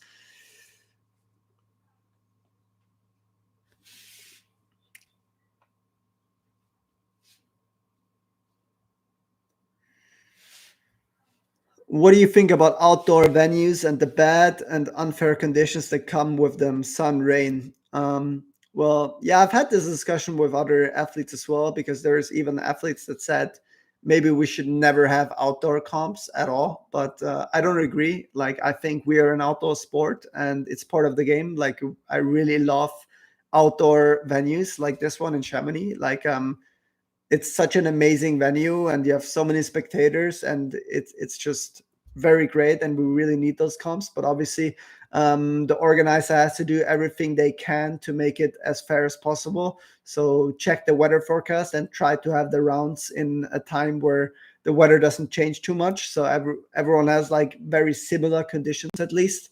But yeah, sometimes it's not possible and you have slightly different conditions, and that's just part of the game, I think. But obviously, if it's very different, it's a problem, and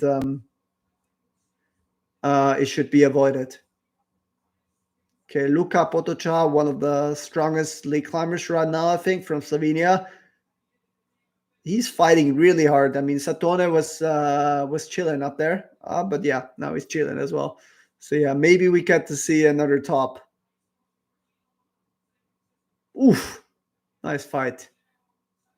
I think once you have done this move, like, this ending doesn't look too bad. Yep, that should be a top. Oh yeah. I mean, Satone looked like so much fresher. So yeah, that's like one of the examples. Like, Luca is taking the lead now, and Satone is already second.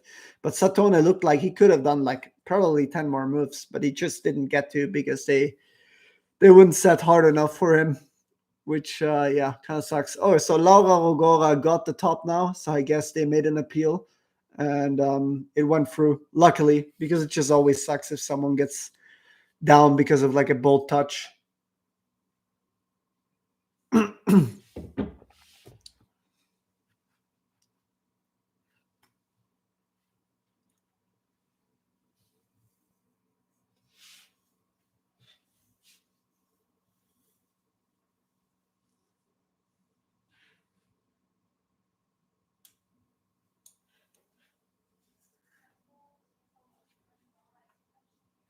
What's more frustrating, not getting the top or feeding teammate in league?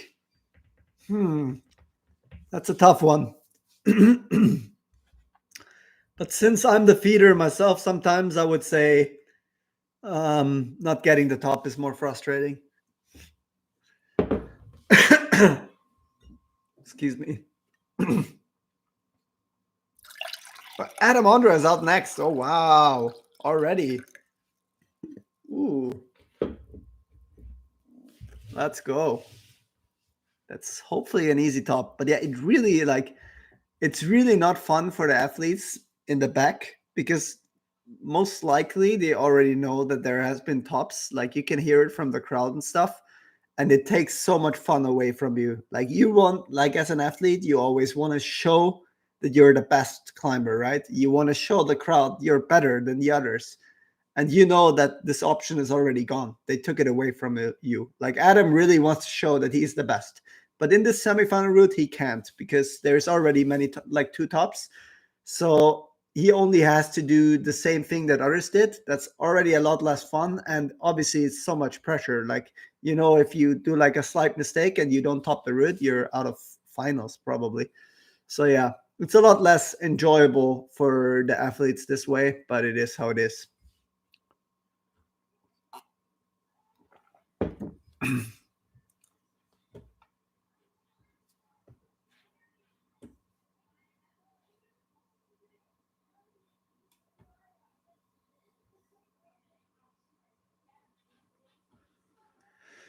Can you make a living being a pro climber, or do you need sponsors? Prize money seems low.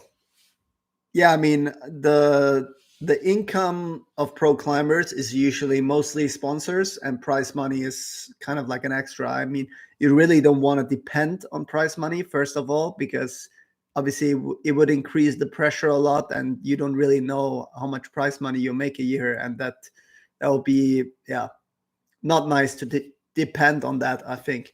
But yes, the best climbers definitely can make a living with sponsors.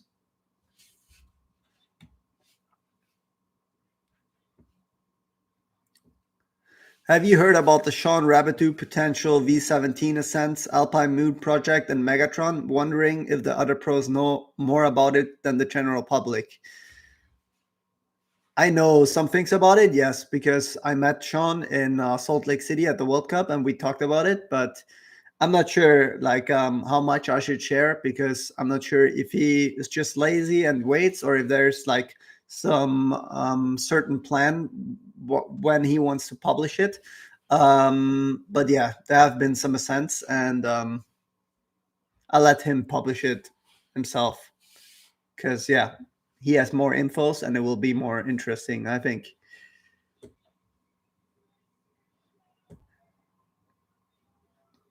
Best post World Cup party story. um Well, I mean, I haven't been a crazy party boy anymore for a while. I guess I'm a bit old now, but I'm still at some of the parties. And back in the day, there were a lot more parties, and obviously there were a lot of crazy ones. But I'm not sure what's like a very funny one. I know one very funny one, but yeah, actually, I don't know. Okay, yeah, I can tell it because I don't really have to say names. So there was a party at a World Cup in China once, and it wasn't really a party. It was just basically like 40 athletes in like a little like party floor in China in a hotel trying to make a party. And one climber just got completely crazy and took the fire hydrant and started like using it. And yeah, it was crazy because all of a sudden there was everywhere there was foam, and it was pretty bad. So then someone came and he said we have to stop the party, and he got really mad and asked who was it, and obviously no one would tell. And yeah, yeah, that's kind of a crazy story, but guess it's not as funny if you haven't been there. Okay, so that was like one of the fastest and easiest tops in a World Cup route that I've ever seen in my life. Like, you see, he's not really enjoying himself because he knows there had been other tops, and he just really wants to show that he's better than the others, and he's not allowed to. So that's frustrating for him. But at the same time, he must be happy because he did what he had to do to hopefully get the chance to show he's the best in finals. But that top was ridiculous. Like, I didn't even get to watch it that much because I feel like just answering the question, he's already on the top because he did it in like 2 minutes and made it look like a 7A. But yeah, that guy is scary, scary. I have to get really strong if I want to have a chance in Briosol.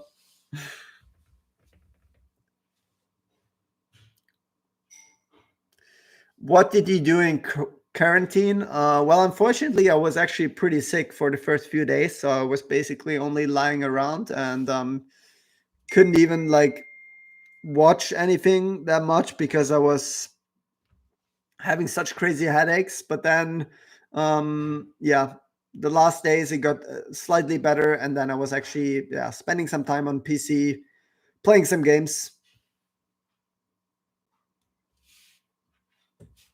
Counter Strike stream with Will Bosey. Okay, I don't play Counter Strike. I've always been terrible at shooters, so I don't really play shooters. But is Will Bosey actually playing Counter Strike? That's funny.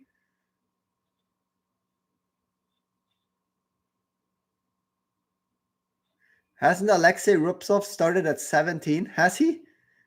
Maybe he started quite late as well. Yeah, you might be right, but I'm not sure. Could be. You ever been to Australia? Yes, I have been, but only for the Youth World Championship in Sydney. I was there for like 10 days or something. So I didn't get to climb outside yet. I really want to go back. Will there be a watch party for the finals? Yes, definitely. I will also have a guest for finals, so it will be me and my friend. I'm not telling his name yet because it will be a surprise, but yeah, there will be a watch party for finals as well. So please come again. Hi, Jacob. Do you have any 9B plus 9C potential project? Um, Not really, but I know of a project in Flatanger that should be in that range that I will try this summer.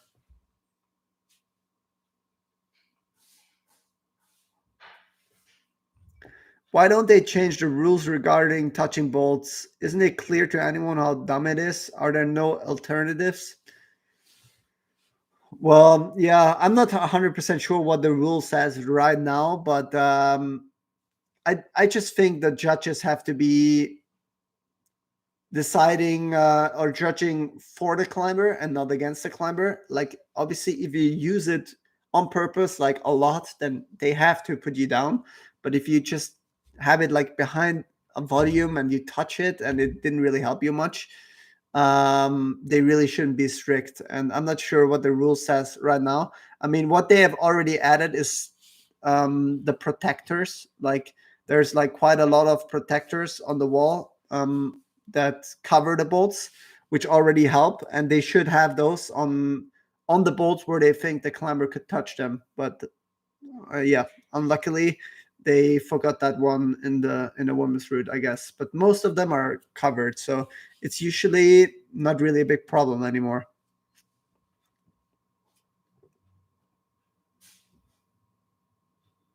Do you also climb some multi-pitch routes in your free time? Yes, sometimes, but I don't get to climb so many lately because, especially like with training, like rock climbing, like sport climbing and bouldering, I can still do while training because it's also good training. But multi-pitch is a bit different, and it takes like, if you try a hard one, it obviously drains your body a lot. So it's not the perfect thing to do during comp season. But I definitely want to do it more in the future.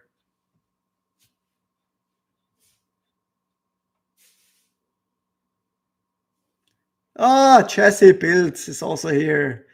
Yeah, bummer that I'm not there. But hopefully, Jesse, you make finals and I can commentate you doing well later.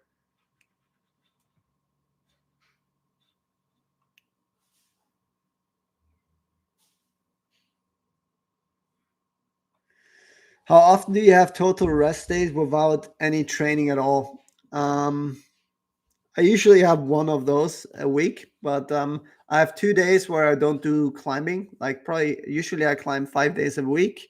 One day I don't climb, but I do conditioning like mobilization and stretching in the Olympic Center. And one day I do basically nothing. Can you make a living? Oh, answered that question already, I think. I'm doing my laundry while hearing you talking about climbing. Very relaxing. Thanks for the stream. Well, I'm glad I'm relaxing. Usually, I'm more of like the annoying person because I'm talking so much. But if it's relaxing to you, that's very good to hear.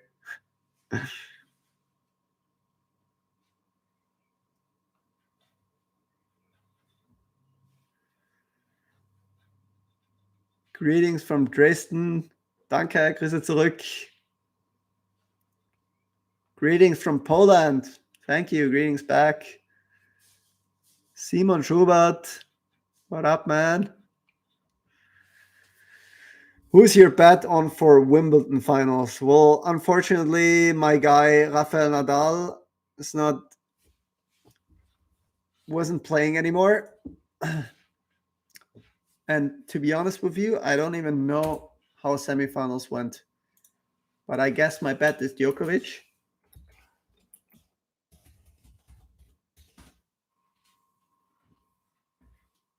Oh yeah, Djokovic against Kyrgios. Yeah, yeah, I'm betting for Djokovic, of course.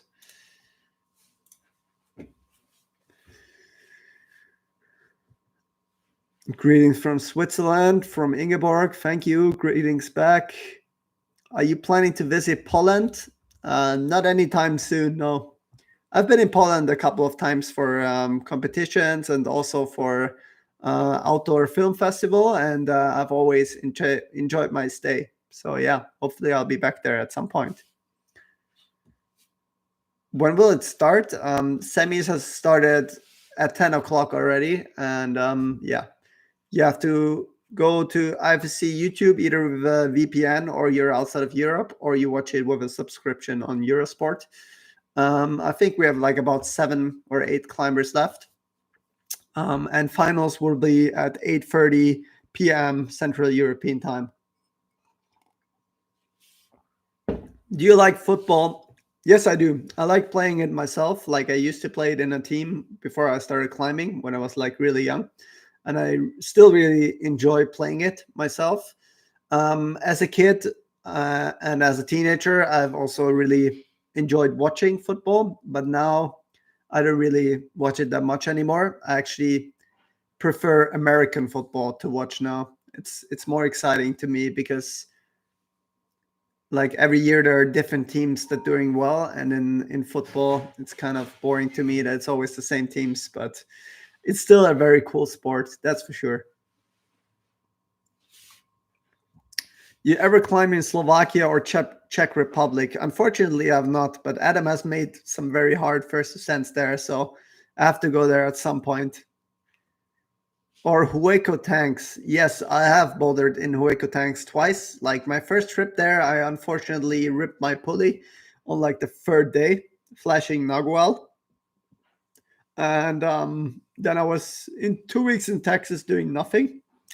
But I had another trip there where I climbed, yeah, most of the classics.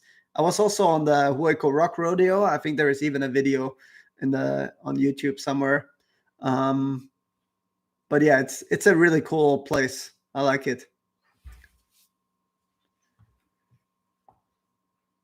10 bucks on Crudo with the fire extinguisher. Oh no, it's not Cruder.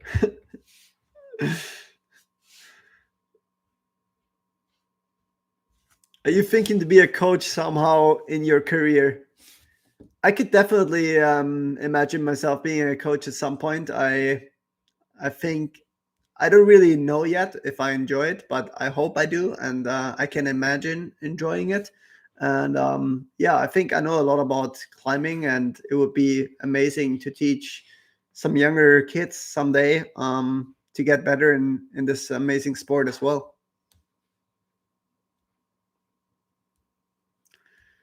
Sad that World Cups aren't free to watch anymore. I think it makes the competition a bit meaningless for the fans.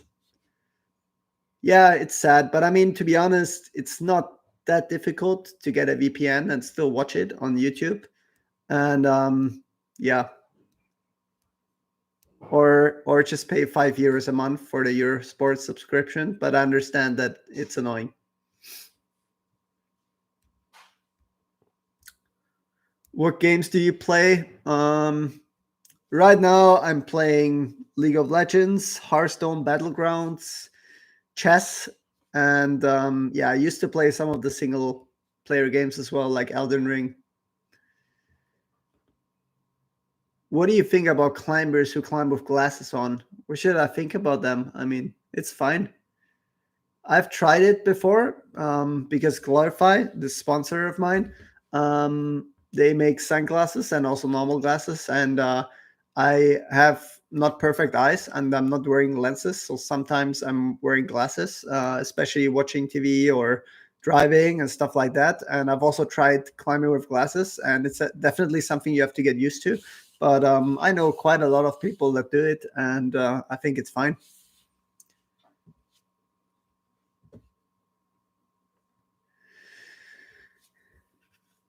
Yeah, where are you watching the semifinal stream? On YouTube? Can't find it on the Olympics app or Eurosport. I think we need to get a VPN app if YouTube is streaming it. You with a VPN, you can find it on the IFSC YouTube channel, but on Eurosport, on the Eurosport player, it's also available, but you need a subscription.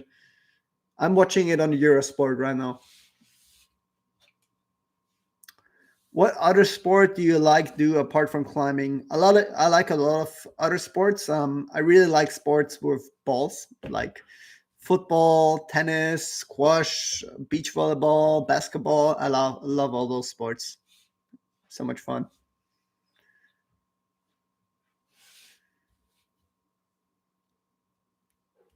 Are you allowed to step on these bolt protectors as they had them in Innsbruck?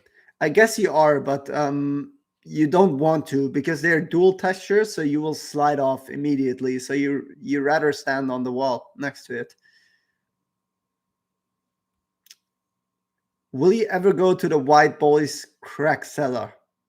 Yeah, maybe that could be fun. I mean, they seem like two really cool guys, and I can definitely use some more crack climbing skills. So it would be really fun if I can hang out with them at some point.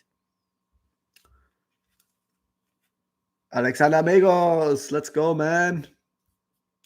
Do you know if European viewers can watch streams from World Cups on YouTube from the following season, for example? Well, like I said, with a VPN, you can always do it because you can just, like, the VPN says you're in the US. But how they're doing it the next seasons, I don't know. I'm afraid they will stick to the Eurosport plan and just try to make it better, which also makes sense. But I'm not sure.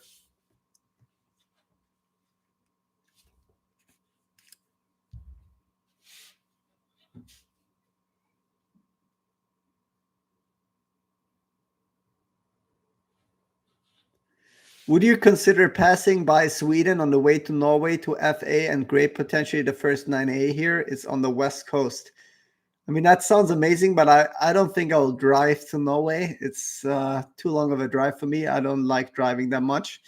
I'll probably fly, but I should do a separate trip to Sweden at some point. That will be fun. I was in Stockholm before, and I really enjoyed the country. So yeah, it would be fun to go there one day.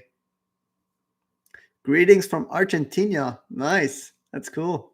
Greetings back. I love that you're also a Rafa fan. Of course I am.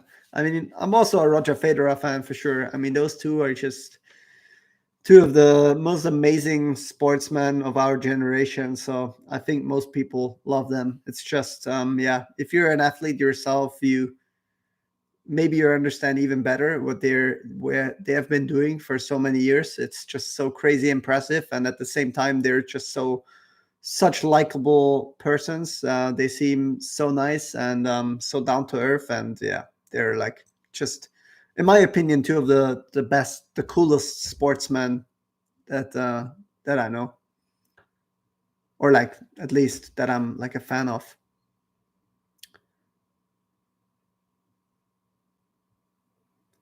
Do you have problems, pain in your fingers regularly? No, luckily I don't. If you have that, that's a problem, and you should see a doctor. Um, but yeah, fingers are definitely dangerous in climbing. You need to really take care of them and make sure you don't overuse them or don't too much hangboarding and stuff like that. Okay, let's see Alex on the head wall. Do you think Alex will make it to the top? Yes, I think so. I mean, Alex is one of the best climbers after all, and we've seen other people on the top. So, oh, but he's fighting already. But I hope he can make it. He's a very good friend of mine. But yeah, on this hold, they usually like kind of chill again. But yeah, I think if he can make this move now to the right, come on, Alex. Nice. Okay, he looks pretty. He looks pretty good. Yeah, he looks chill. I think he can get the top and the finals. That'll be fun. The first two comps didn't go as well as they could for him. I think. I mean, I think he expects more than just being in finals. So, I mean, in VR he wasn't even in finals. So, hopefully he can show his potential here at this comp again. He tries some new beta. He wants to go directly to the top.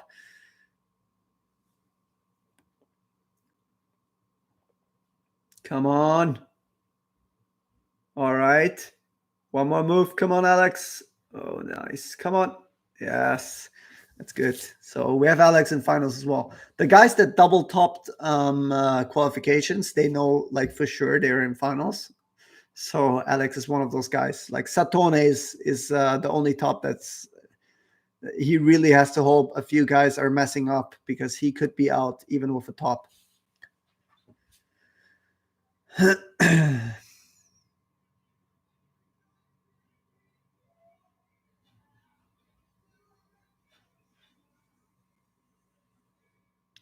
What was your Elden Ring build? I didn't play it too much, but I did play until like the end boss. I tried like different builds. At first, I went with a fun strength build with two great swords, I think, and then I was one of the like blood build users or abusers, I would say. I was a river blood katana or something. That was just too OP to not use. That's what I used. Any cool stories from Vegas after the sleepwalker trip? Yeah, for sure. I mean, it was not just Vegas because actually the story goes on. Like after um, we had our flight from Los Angeles, so we drove to Los Angeles from Vegas and had like one day in LA to just see the city. I've never been there. And also because the LA Rams were in the Super Bowl, we decided to watch the Super Bowl at like some bar in Los Angeles. And yeah, that was very fun, especially because they won as well. So that was cool. All right, full focus on my boy Steph Schultz now. Let's go. Another teammate of mine, good friend, training with me frequently, and I really hope he can make his first World Cup final today. Unfortunately, it's a very hard task because he needs to top the route, but he's been very confident in this comp and he topped both qualifications. So I really hope he can make it. That would be so amazing. So let's hope he can get his best climbing today.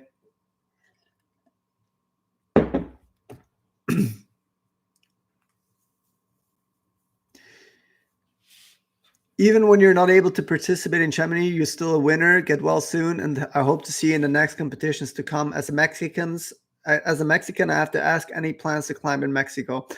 Well, thank you very much. I'm already feeling better, and I hope I can be in Chamonix. But latest, I will be at the European Championship in Munich, which my main focus is on. And yes, I haven't really rock climbed in South America, and that's also something I really want to do in the future. And oh, actually, technically, Mexico is not in South America. I'm sorry, but let's say, America as a whole. So yeah, I also really want to go to Mexico. I have a good friend there as well, so it would be amazing to climb there one day. What do you think about hangboards? I'm not really a hangboard liker so much. I don't really use it much. But I know many people that do and are really successful with it. So I think hangboarding can be good to add to your training, but it should never be your exclusive training. And you have to be really careful with it to not get injured.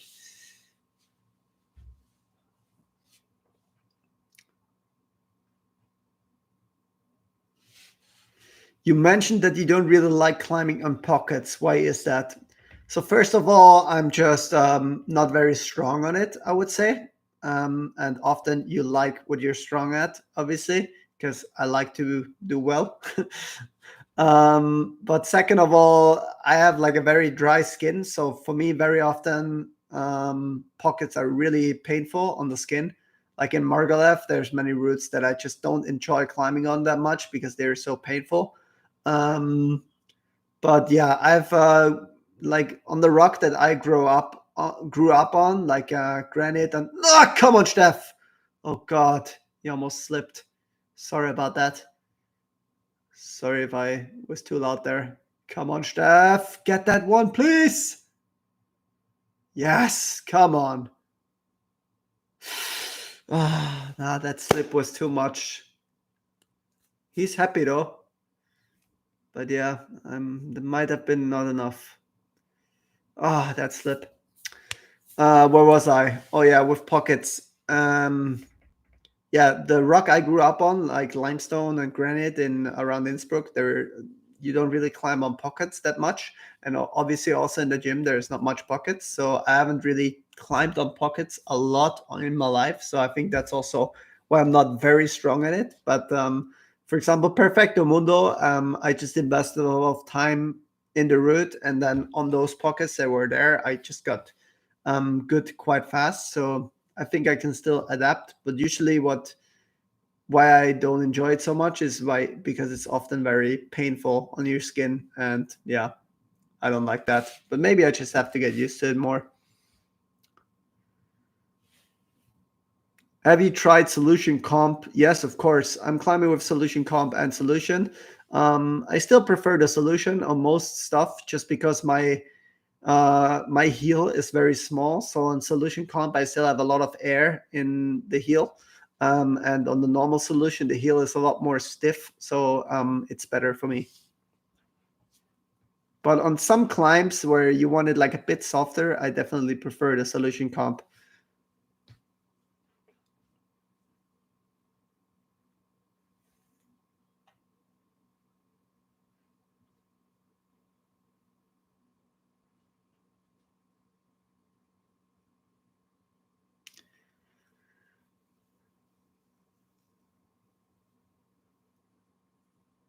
Mm. Yeah, Uli, I'm sorry about that. Um, I know how you feel. Will you compete in European Championship? Yes, definitely. That's basically my main goal of this year. Also, we will have the new Olympic combined. So I really hope I can do well enough in lead and boulder and qualify for the Olympic combined final because I really yeah want to be one of the 8 people that gets to try the format out. So I'm definitely trying to be in good shape for Munich, and I think it will be a very fun event. How does your diet look like? Have you ever tried cutting meat from your diet for an extended period? No, usually I like to eat some meat as well. I don't eat it a lot, but once in a while I do. And I don't have a very special diet. I just like try to eat healthy and different stuff. Like obviously, like I eat a lot of carbohydrates, and I try to eat quite or enough proteins in the evening. Where would you recommend someone to start outdoor bouldering in Innsbruck for beginners who climb only indoors and around 6B, 6C?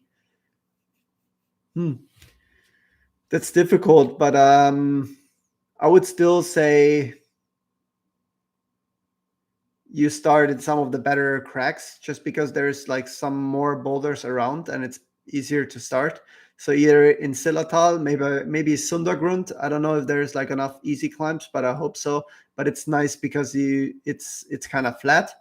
And Silvretta is also an option. I don't know. Like, I have to say, I'm not really sure about how many easy boulders are in the cracks. But those are some of the cooler cracks. I think Siltal, maybe Sundergrund could be a nice area, and Silvretta. Maybe those are some places where you could start. I hope so.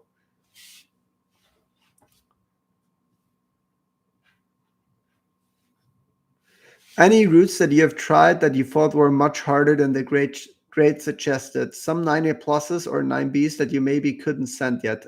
Always love your honest opinions on grades and routes. Well, usually I tell my opinion if I have one. But yeah, one route that I've already talked about today that I definitely think is harder is Clash of Titans from Alexander Megos. It's at Götterwantel. It's like one crack, like 1 hour from my place. And he graded it 9A plus. And I think I already talked with him and he knows now that he gave it a wrong grade. And Adam tried it as well. And we all think it's definitely 9B.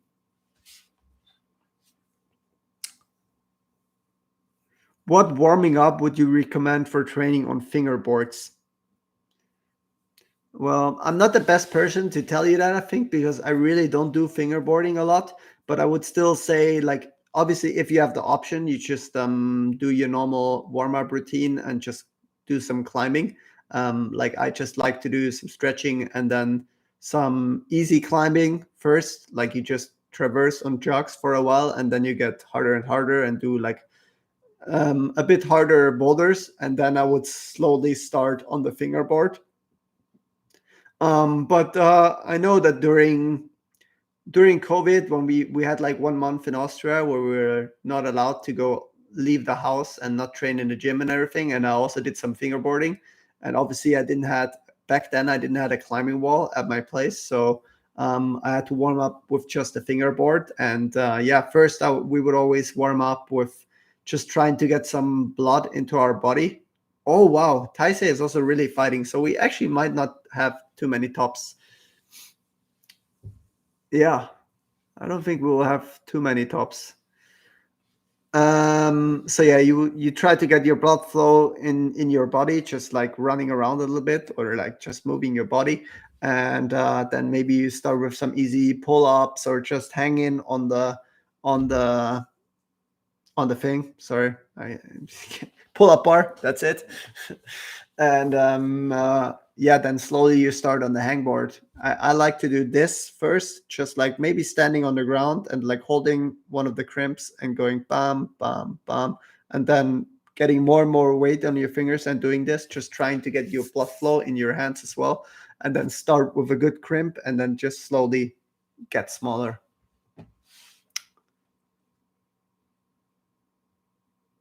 What is the hardest thing in competition? Ah, that's a difficult question. I mean, I would say the hardest thing is to climb efficiently. Like you have to, like many of the routes nowadays are pretty complicated, and it's very easy to make some slight mistakes because it's on site and you don't read the route perfectly. Like some of the routes you can't really read perfectly from the ground. There will always be decisions that you have to make during your climb, and it's very important that those decisions are the right ones, especially if you're on your limit.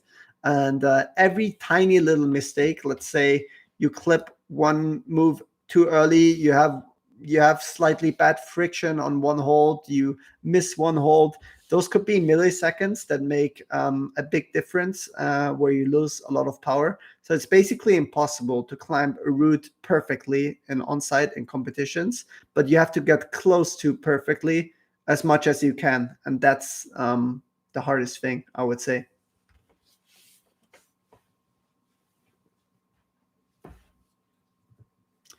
Why do the Japanese climbers have taped wrists? I definitely see only them have it.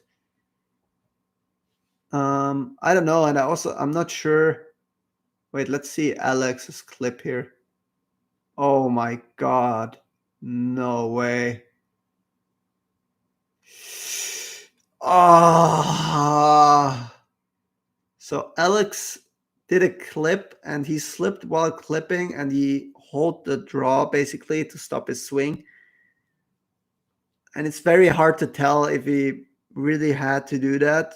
Like if he would have fallen without having the draw in his hand. So that will definitely be appealed. That's so unlucky. I really hope it doesn't go through, but it's a very hard call for the judges to make because yeah, he definitely used the draw kind of to take some weight away.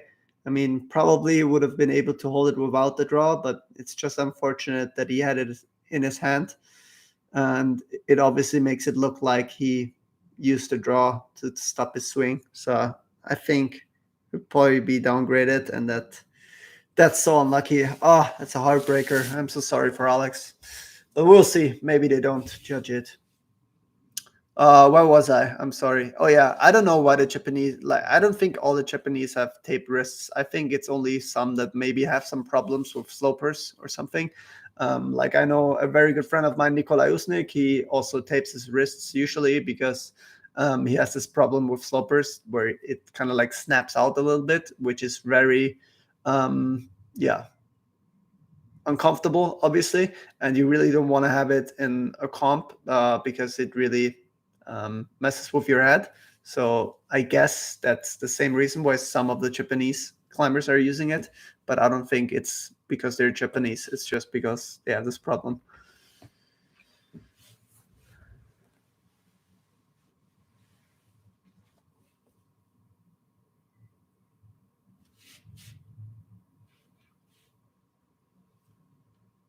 Migos got penalized for the clip grab. Have to wait on the appeal. Such a heartbreaker. So unlucky that his foot slips there. Damn. What is your chest rating in rapid blitz? Well, it's unfortunately not so great. I don't really play online that much, or like I do play online, but unrated a lot because I just like to keep it casual. But I think my rapid rating is like 1,300 or 1,270, something like that. I think 1,300. And Blitz is slightly worse. Like I'm pretty bad at Blitz, but I think it used to be like 1.1. Maybe it's like 1,000 only right now. I'm not sure. I could check. Will you compete at Block Summer in Graz? I would be psyched to see and cheer for you there. I'm not sure. I think not because I'll probably be in Flatanger. I'm sorry, but I really want to get some rock climbing in. What kind of grade are comp boulders or lead routes? That's very difficult to answer. Like, for example, this lead route is probably not graded too hard because they messed up and they made it too easy. Like, there should never be more than one top in a route. So I would say this one is too easy. I guess this one might be, I mean, it's very hard to tell for me because I'm not climbing it, but I would assume it's something like 8C. But usually there should be around like 8C to 9A. And in bouldering, it's even more difficult because I think it's actually one of the problems of bouldering setting nowadays that quite a lot of the boulders don't actually have a hard grade, but they're only about finding the trick. Like they're very tricky. I think it's fine to have like one or two boulders like that, but you really want more boulders that are graded hard because they're actually the very best, can show what they can do, and it's not only about like who finds the trick. But yeah, some of the boulders, like especially slabs, obviously they're not graded hard because if you can find the perfect beta, they're not so hard. But like finding the perfect beta in 5 minutes with all the volumes is sometimes very difficult. But a full power boulder obviously can be, yeah, up to 8B boulder because I think there are a lot of climbers that can flash 8B boulder if it's straightforward. But there is almost never a normal straightforward boulder in comps anymore. It's always something tricky in it as well. And then it can already be quite a lot easier because it's very hard for us to climb the boulder perfectly without knowing the beta. And then once you don't climb perfectly, it's already like a grade harder or something.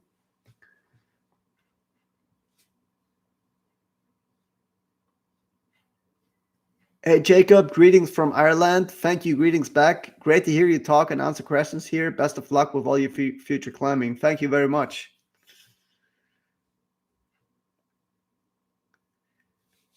Any tricks for preventing flash pumps while also not wasting all your power by doing too many warm-up routes? As a boulderer, I only have 2 goes in my projects. Doing a warm-up too much reduces that to 1. Yeah, I totally know what you're talking about. Like even us pro athletes have this thing.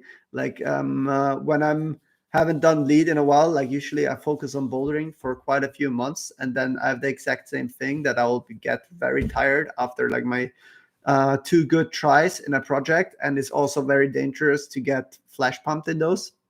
What I would like, yeah, it's of course it's hard to find the right balance. But I mean, first of all, obviously, if you climb more lead, you get more used to it and you'll be able to do more of it. But second of all, even if you get tired, I would say if you want to have a really good project go, it's best to have 1 try before where you get slightly pumped, like not super pumped, but kind of pumped. And that usually avoids to get like super flash pumped. I would have 1 more warm up try where you get kind of pumped, like a little bit pumped, and then just rest long enough for your like really hard try.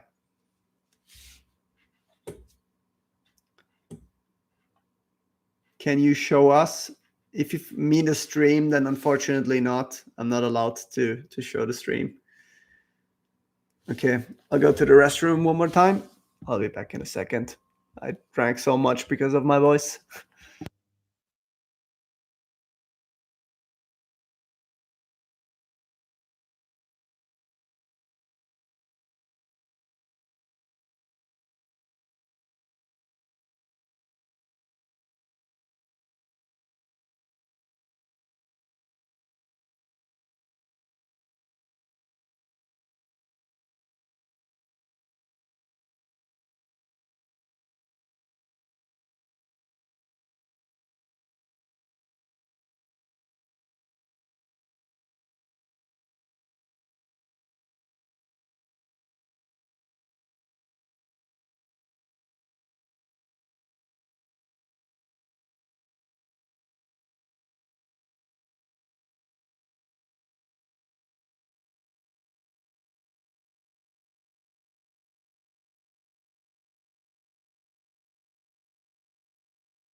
Oh, I forgot to unmute myself. Whoops. but I'm back. So did we lose Hamish now? I missed it.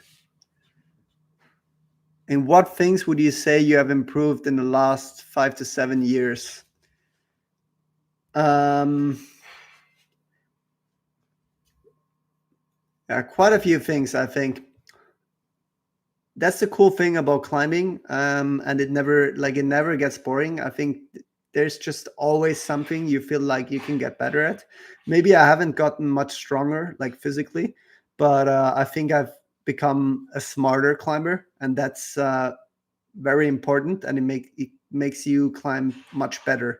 Like I've understood maybe slightly more what it means to climb efficiently in terms of my body, like how I have to climb in a lead route to climb more efficient, to climb better. And what I've also gotten smarter in is projecting hard routes outside. Projecting hard boulders outside is still something I haven't done much, but I think Sleepwalker helped me a lot to also improve in that term, because it was the first time I tried to project a hard boulder. And yeah, there I still have potential to get much better. I think get smarter, like know how much you have to like how many rest days you have to make, skin management. There's so many things and tactics in projecting, but also in climbing itself, that you can really improve on. And I think, or at least I like to tell myself, that I've gotten better in the last 6 years in those things. Wow, Brooke is really struggling, but yeah, she finally got her foot up. Nice. How many days a week do you train, and how many rest days you take after a super hard session? Usually I train 5 days a week on the climbing wall, and then I have one day where I just go to the Olympic Center. It's kind of like a fitness gym where I do mobility and stretching. And then I have one day where I do nothing. But sometimes, oh, super nice top from Brooke. Nice. She's on fire lately. Sometimes I definitely do 2 rest days if I'm like really tired of something, or if I need to heal a split, or just skin in general. Tips for building endurance. It depends what kind of endurance you want, but I would say for like hard routes, I would like first you want to climb a lot of routes, like you just want to do a lot of lead climbs to build up some endurance that you're actually able to train better. So let's say you do like 8 routes on just slightly below your red point level a session, to try to build up the endurance to be able to train more in the future. And then to actually get better at like hard project tries, I would actually say you have to do those tries in training a lot as well. Like try to do some very hard beast tries in your projects in training, and do like 4 or 5 of those at training with like very big rests in between, because you need to learn to fight and to activate beast mode.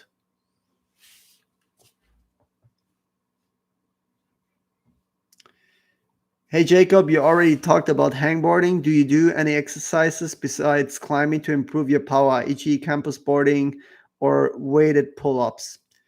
I do some campus boarding sometimes, but not that much. But yeah, sometimes I use the campus board in our gym. And what I definitely do is like campusing on the spray wall. Like I really like to do campus boulders on the spray wall. And that's definitely something where you can train explosive power, finger power, coordination, all that stuff.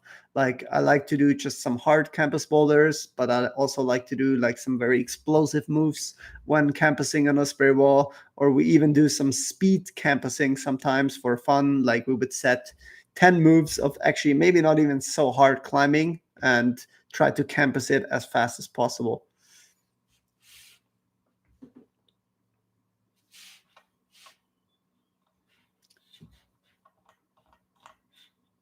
All right. I'm actually at the end of the questions right now, but I have talked for her a long time. But it's I'm very thankful for all you guys tuning in. It's a lot of fun. Semifinals can be very long, so yeah, to be honest, sometimes it can be a bit boring because it's too long. I mean, now we're like at the end with all the very best climbers from qualifications. That's always fun, but sometimes it's a long time. But it has not been boring at all with all you guys asking so much. So yeah, I hope you're enjoying it as well. So we have the goat of female climbing, Janja Gambret, on the wall. Always so impressive to watch her climb. I wish she was able to compete in the men's category once, because I think in lead she could definitely make finals for the men. That would be fun. And yeah, on the right we have Sean Beatty, American superstar. He's a super nice guy. He couldn't do so well in the last two comps. I hope he can be back in finals at this one. Does anyone know why Alex doesn't have the top? Yes, unfortunately, he slipped while doing a clip and he hold the draw, and that's not allowed. So they pushed him down. But I'm not sure. Maybe there is another appeal because it was kind of hard to judge. Hallo Jakob, super cooler stream. Do you use some hand cream or something for finger skincare? How do you prevent? There's so many different creams. I can't really recommend you anything. It really depends on your skin. But yes, I do try to use some different creams, but unfortunately, I still have like very big skin issues. I always have like very bad skin in the summer. So I'm really struggling with it right now, but I'm having like really dry skin. So I'm using more of like a fat cream. But for my fingertips, there I'm still sweating a lot, and myself and also a lot of other people like to use antihydral for that. But yeah, I've heard that rhino skin is also really good for skincare, so maybe you should try that out.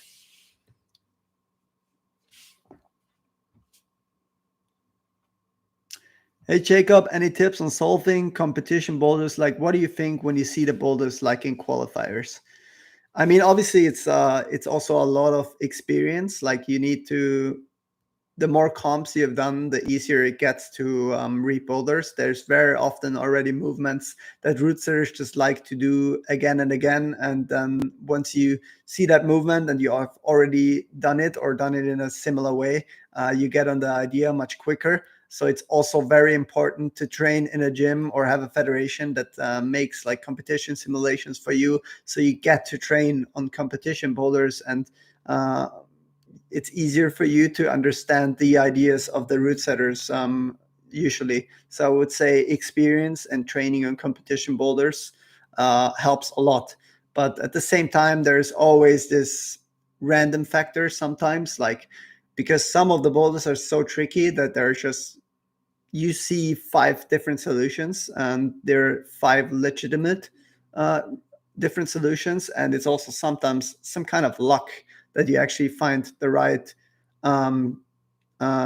trick, which is also why I really don't like it if all the boulders are just tricky, because there's a lot of randomness in it sometimes. Wow, that was like a really impressive thought from Sean Bailey. Nice. He kind of walked that route. That was awesome, because we saw quite like some of the very strong guys still kind of struggling on it.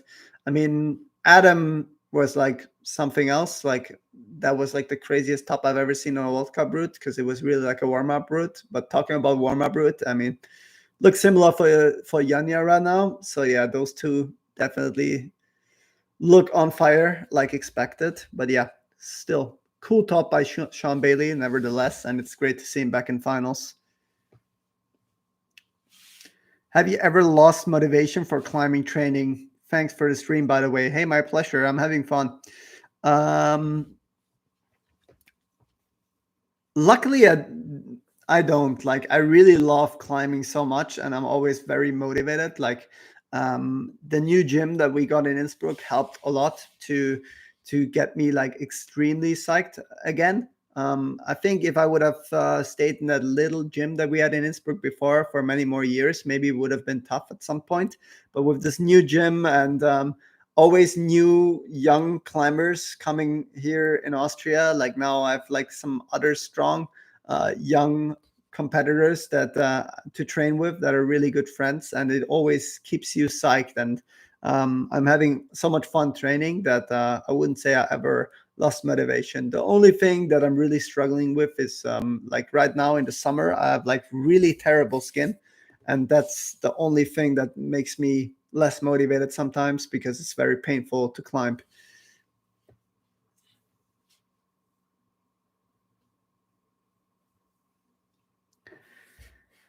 Did you ever get to try La Dura Dura? Do you know if it was destroyed by forest fire? Um, I didn't really try it, but once when I was in Oliana, I went up the first few draws, just touch the holds and see how it is at the end of the trip where I tried something else. And yeah, I I knew I wanted to try it one day, but at the same time, I was never very excited on it because I didn't think it was an amazing route. Like it has quite a lot of Sika and quite a lot of chipped holes. So, yeah, it's not the nicest route to try in my opinion, but still it's one of the hardest routes. So, I definitely want to try it one day. But yeah, now we're not sure if we can still try it. But yeah, because unfortunately, it seems like it is quite damaged, and so are most routes in Oliana.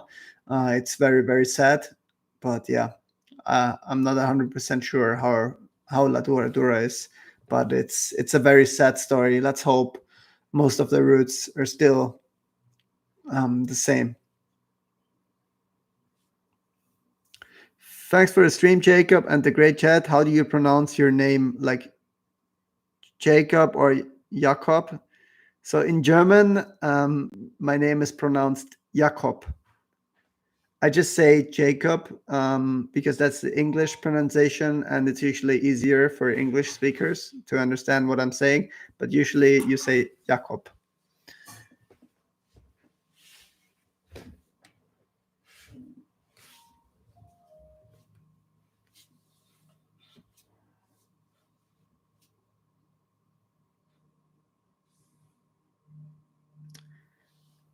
Any goals besides climbing right now? Yeah, I mean, I'm trying to build to get my YouTube channel bigger and do some live streaming because I just found out it's pretty fun. But besides that, I just moved to this new place, so that was one big goal in my life, basically finding a nice place to live at, and I found this place, and I just moved in May, so that's another big goal of this year already ticked off the list, and I can focus on my climbing goals. Does anyone know why Alex doesn't have the top? Yeah, unfortunately, he foot slipped while clipping, and then he grabbed the draw basically to stop the swing. So they judged him down for now. But there might be some appeals. But yeah, very unlucky.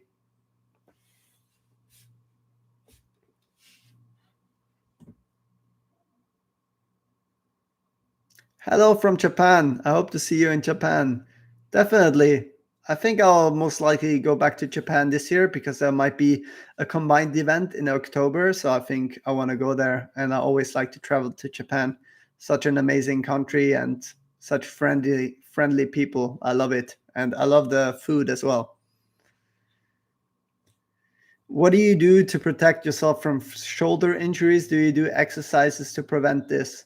Yeah, actually, shoulder, I have quite some problems sometimes because I have like very stiff shoulders. So one time a week, I try to work on in like with a coach on shoulder and back mobility because I have like very stiff ones. So I try to get a bit more mobile because yeah, it's easy for me to get not like completely injured in the shoulder, but to have some pain at least, especially with all the mantles and presses that we have nowadays in bouldering. Like it's so intense on the shoulder, especially if you're not flexible on it.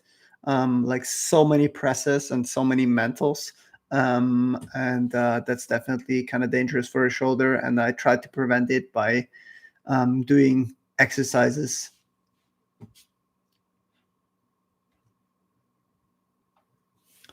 Yeah, unfortunately, no top from Sasha, but I have to see the results. I haven't seen the results in a while.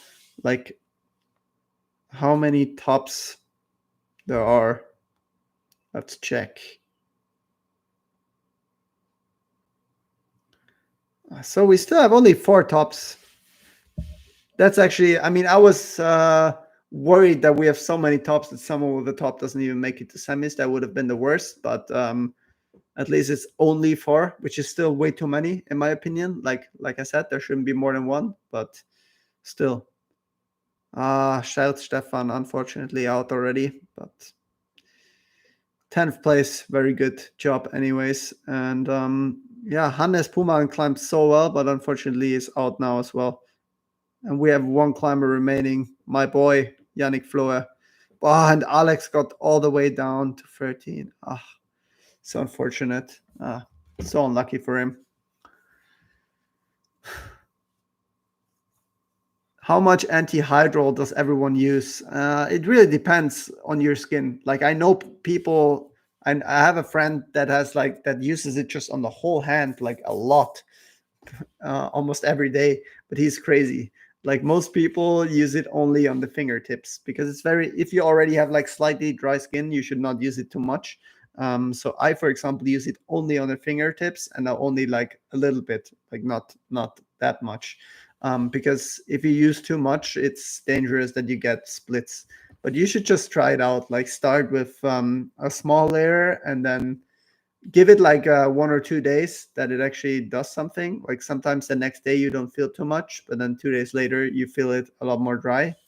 And then just try to add maybe a bit more next time. But I would definitely not start with the whole hand. I would start only with the fingertips. You are known for your power and strength. Am I? Any other people you see in isolation that really look next level strong? Some of the young guns coming up seem like very strong. Well, I mean, there is many very strong climbers for sure, and yeah, it's always very fun, like warming up together and already looking at the spray wall. Who is like strong in fitness stuff and who is more strong in like technical stuff. But obviously, especially at the Bouldering World Cup, you have it more because there you actually warm up on boulders. It's easier to see. But yeah, there are many people that are very strong in physical climbing. I would say like most of the Japanese are all up there. Like it kind of depends on the style as well, but like if it comes down to pinches and slopers, I would say Yoshiyuki is probably one of the strongest or the strongest out there. But yeah, also the others like Kokoro and Tomoa, they're like all very strong physical climbers. So is this guy that's on the wall right now, like Yannick Floa. He's very strong. I think Chon Won Chon, he's a very strong physical climber. But yeah, they're quite a lot. But I think generally like some of the young guns, they're very strong, but they might not be fully on the physical level of some of the other guys yet. But we'll see about that.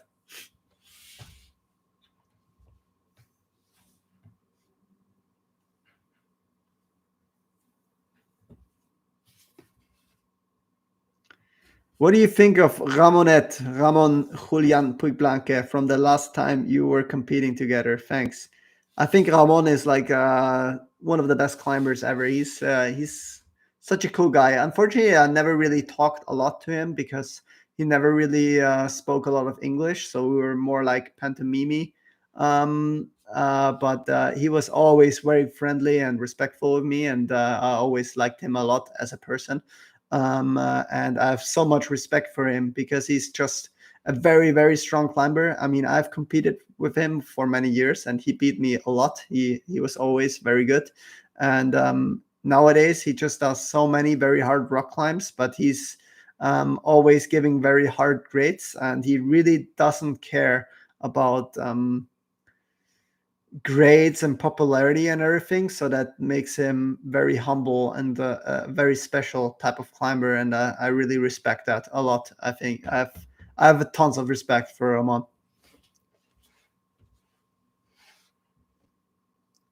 Could artificial intelligence help in grading? I think it could maybe, yeah. The crack, and they're trying to work on something, on finding some way that grading can be more um, linear, or I don't know. Come on, oh, nice, Yannick. Um, but yeah, it can be less subjective or more objective. But I think it's very hard to do so. But maybe there is a way at some point. Oh, also no top from Yannick, but I guess he got the plus that he needed to make finals. So that's nice. Back in finals for Yannick as well. Where do you see competition going to in the future? It's hard to tell. I mean, one thing that I really like to talk about, because other people don't like to talk about it, is the onside dilemma. Like, I think there is a reason that no other sport has anything like onside or isolation zone.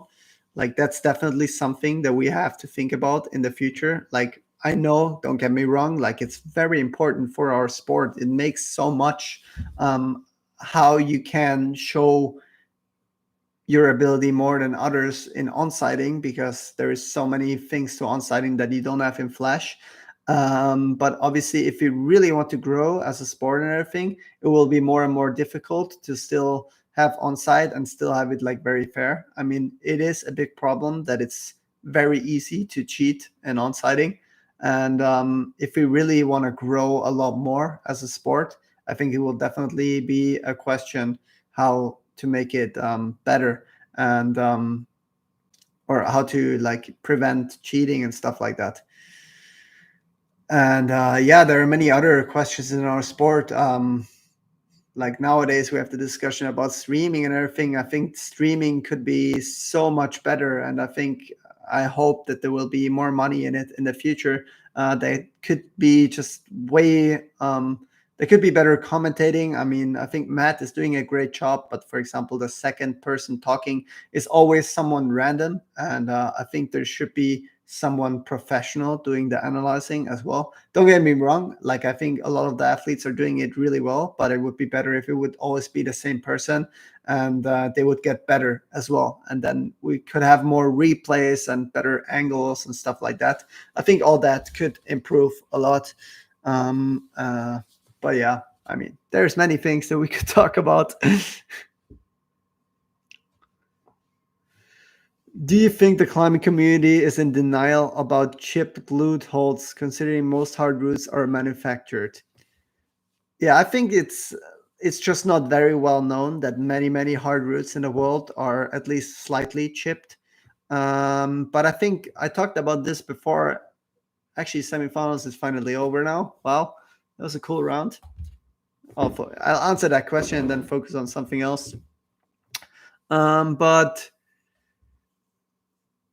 I think nowadays there's many, like the elite really doesn't like chipping. Like Adam, Alex, myself, Sep. I don't think we like chipping at all. Like so that's very good that I think now most of the role models don't chip and don't like to chip, and we're searching for routes that are not chipped, and we're already on the right track with that. But also there's always the discussion like what kind of chipping is still okay, like is fixing or gluing a hole to the wall already chipping, or is that fine? I think that might still be fine on some limestone routes, but then you still have the problem that someone says this one is just glued to the wall. So yeah, I don't know. This is a discussion we could have for many hours. So maybe later when my friend is here as well for finals, because I think we're done. Let's see the results. So we will see Adam, Sean Bailey, Luca Potocha, Satone, Yoshida, Avesu Sam. That's awesome. I'm not sure if he has ever been in an elite final. Alpha McHamish, Yannick Floe, Omar Daise, and Lehman Sasha. So more than 8, actually 9 people in finals because of ties. Hannes Puman, unfortunately, just because of qualification out. But that'll be an exciting finals. And for the girls, we have the usual suspects of Janja Gunbred, Natalia Grossman, Tani Natsuki, and Laura Ogora, all with a top. But also Brooke Rabatu, I guess she timed out because she also topped. Jessica Pilz, my teammate, and Mia Crumple in finals. Cool. So we also have an Austrian girl in finals. That's awesome. And I'm excited to come back for finals. I'll be live on stream again, probably slightly before finals start at 8:30 p.m. And I will have a guest here as well. And together we will answer questions again. Thank you, everyone, for tuning in. I'm sorry if I couldn't answer some of the questions. But you could ask them again in the evening, and I hope I will be able to answer them then. It was a lot of fun. Thanks for tuning in. If you haven't subscribed to my YouTube channel yet, please subscribe. That would help a lot, and you will be updated and notified once I'll be back online tonight. Hope to see most of you again. Cheers.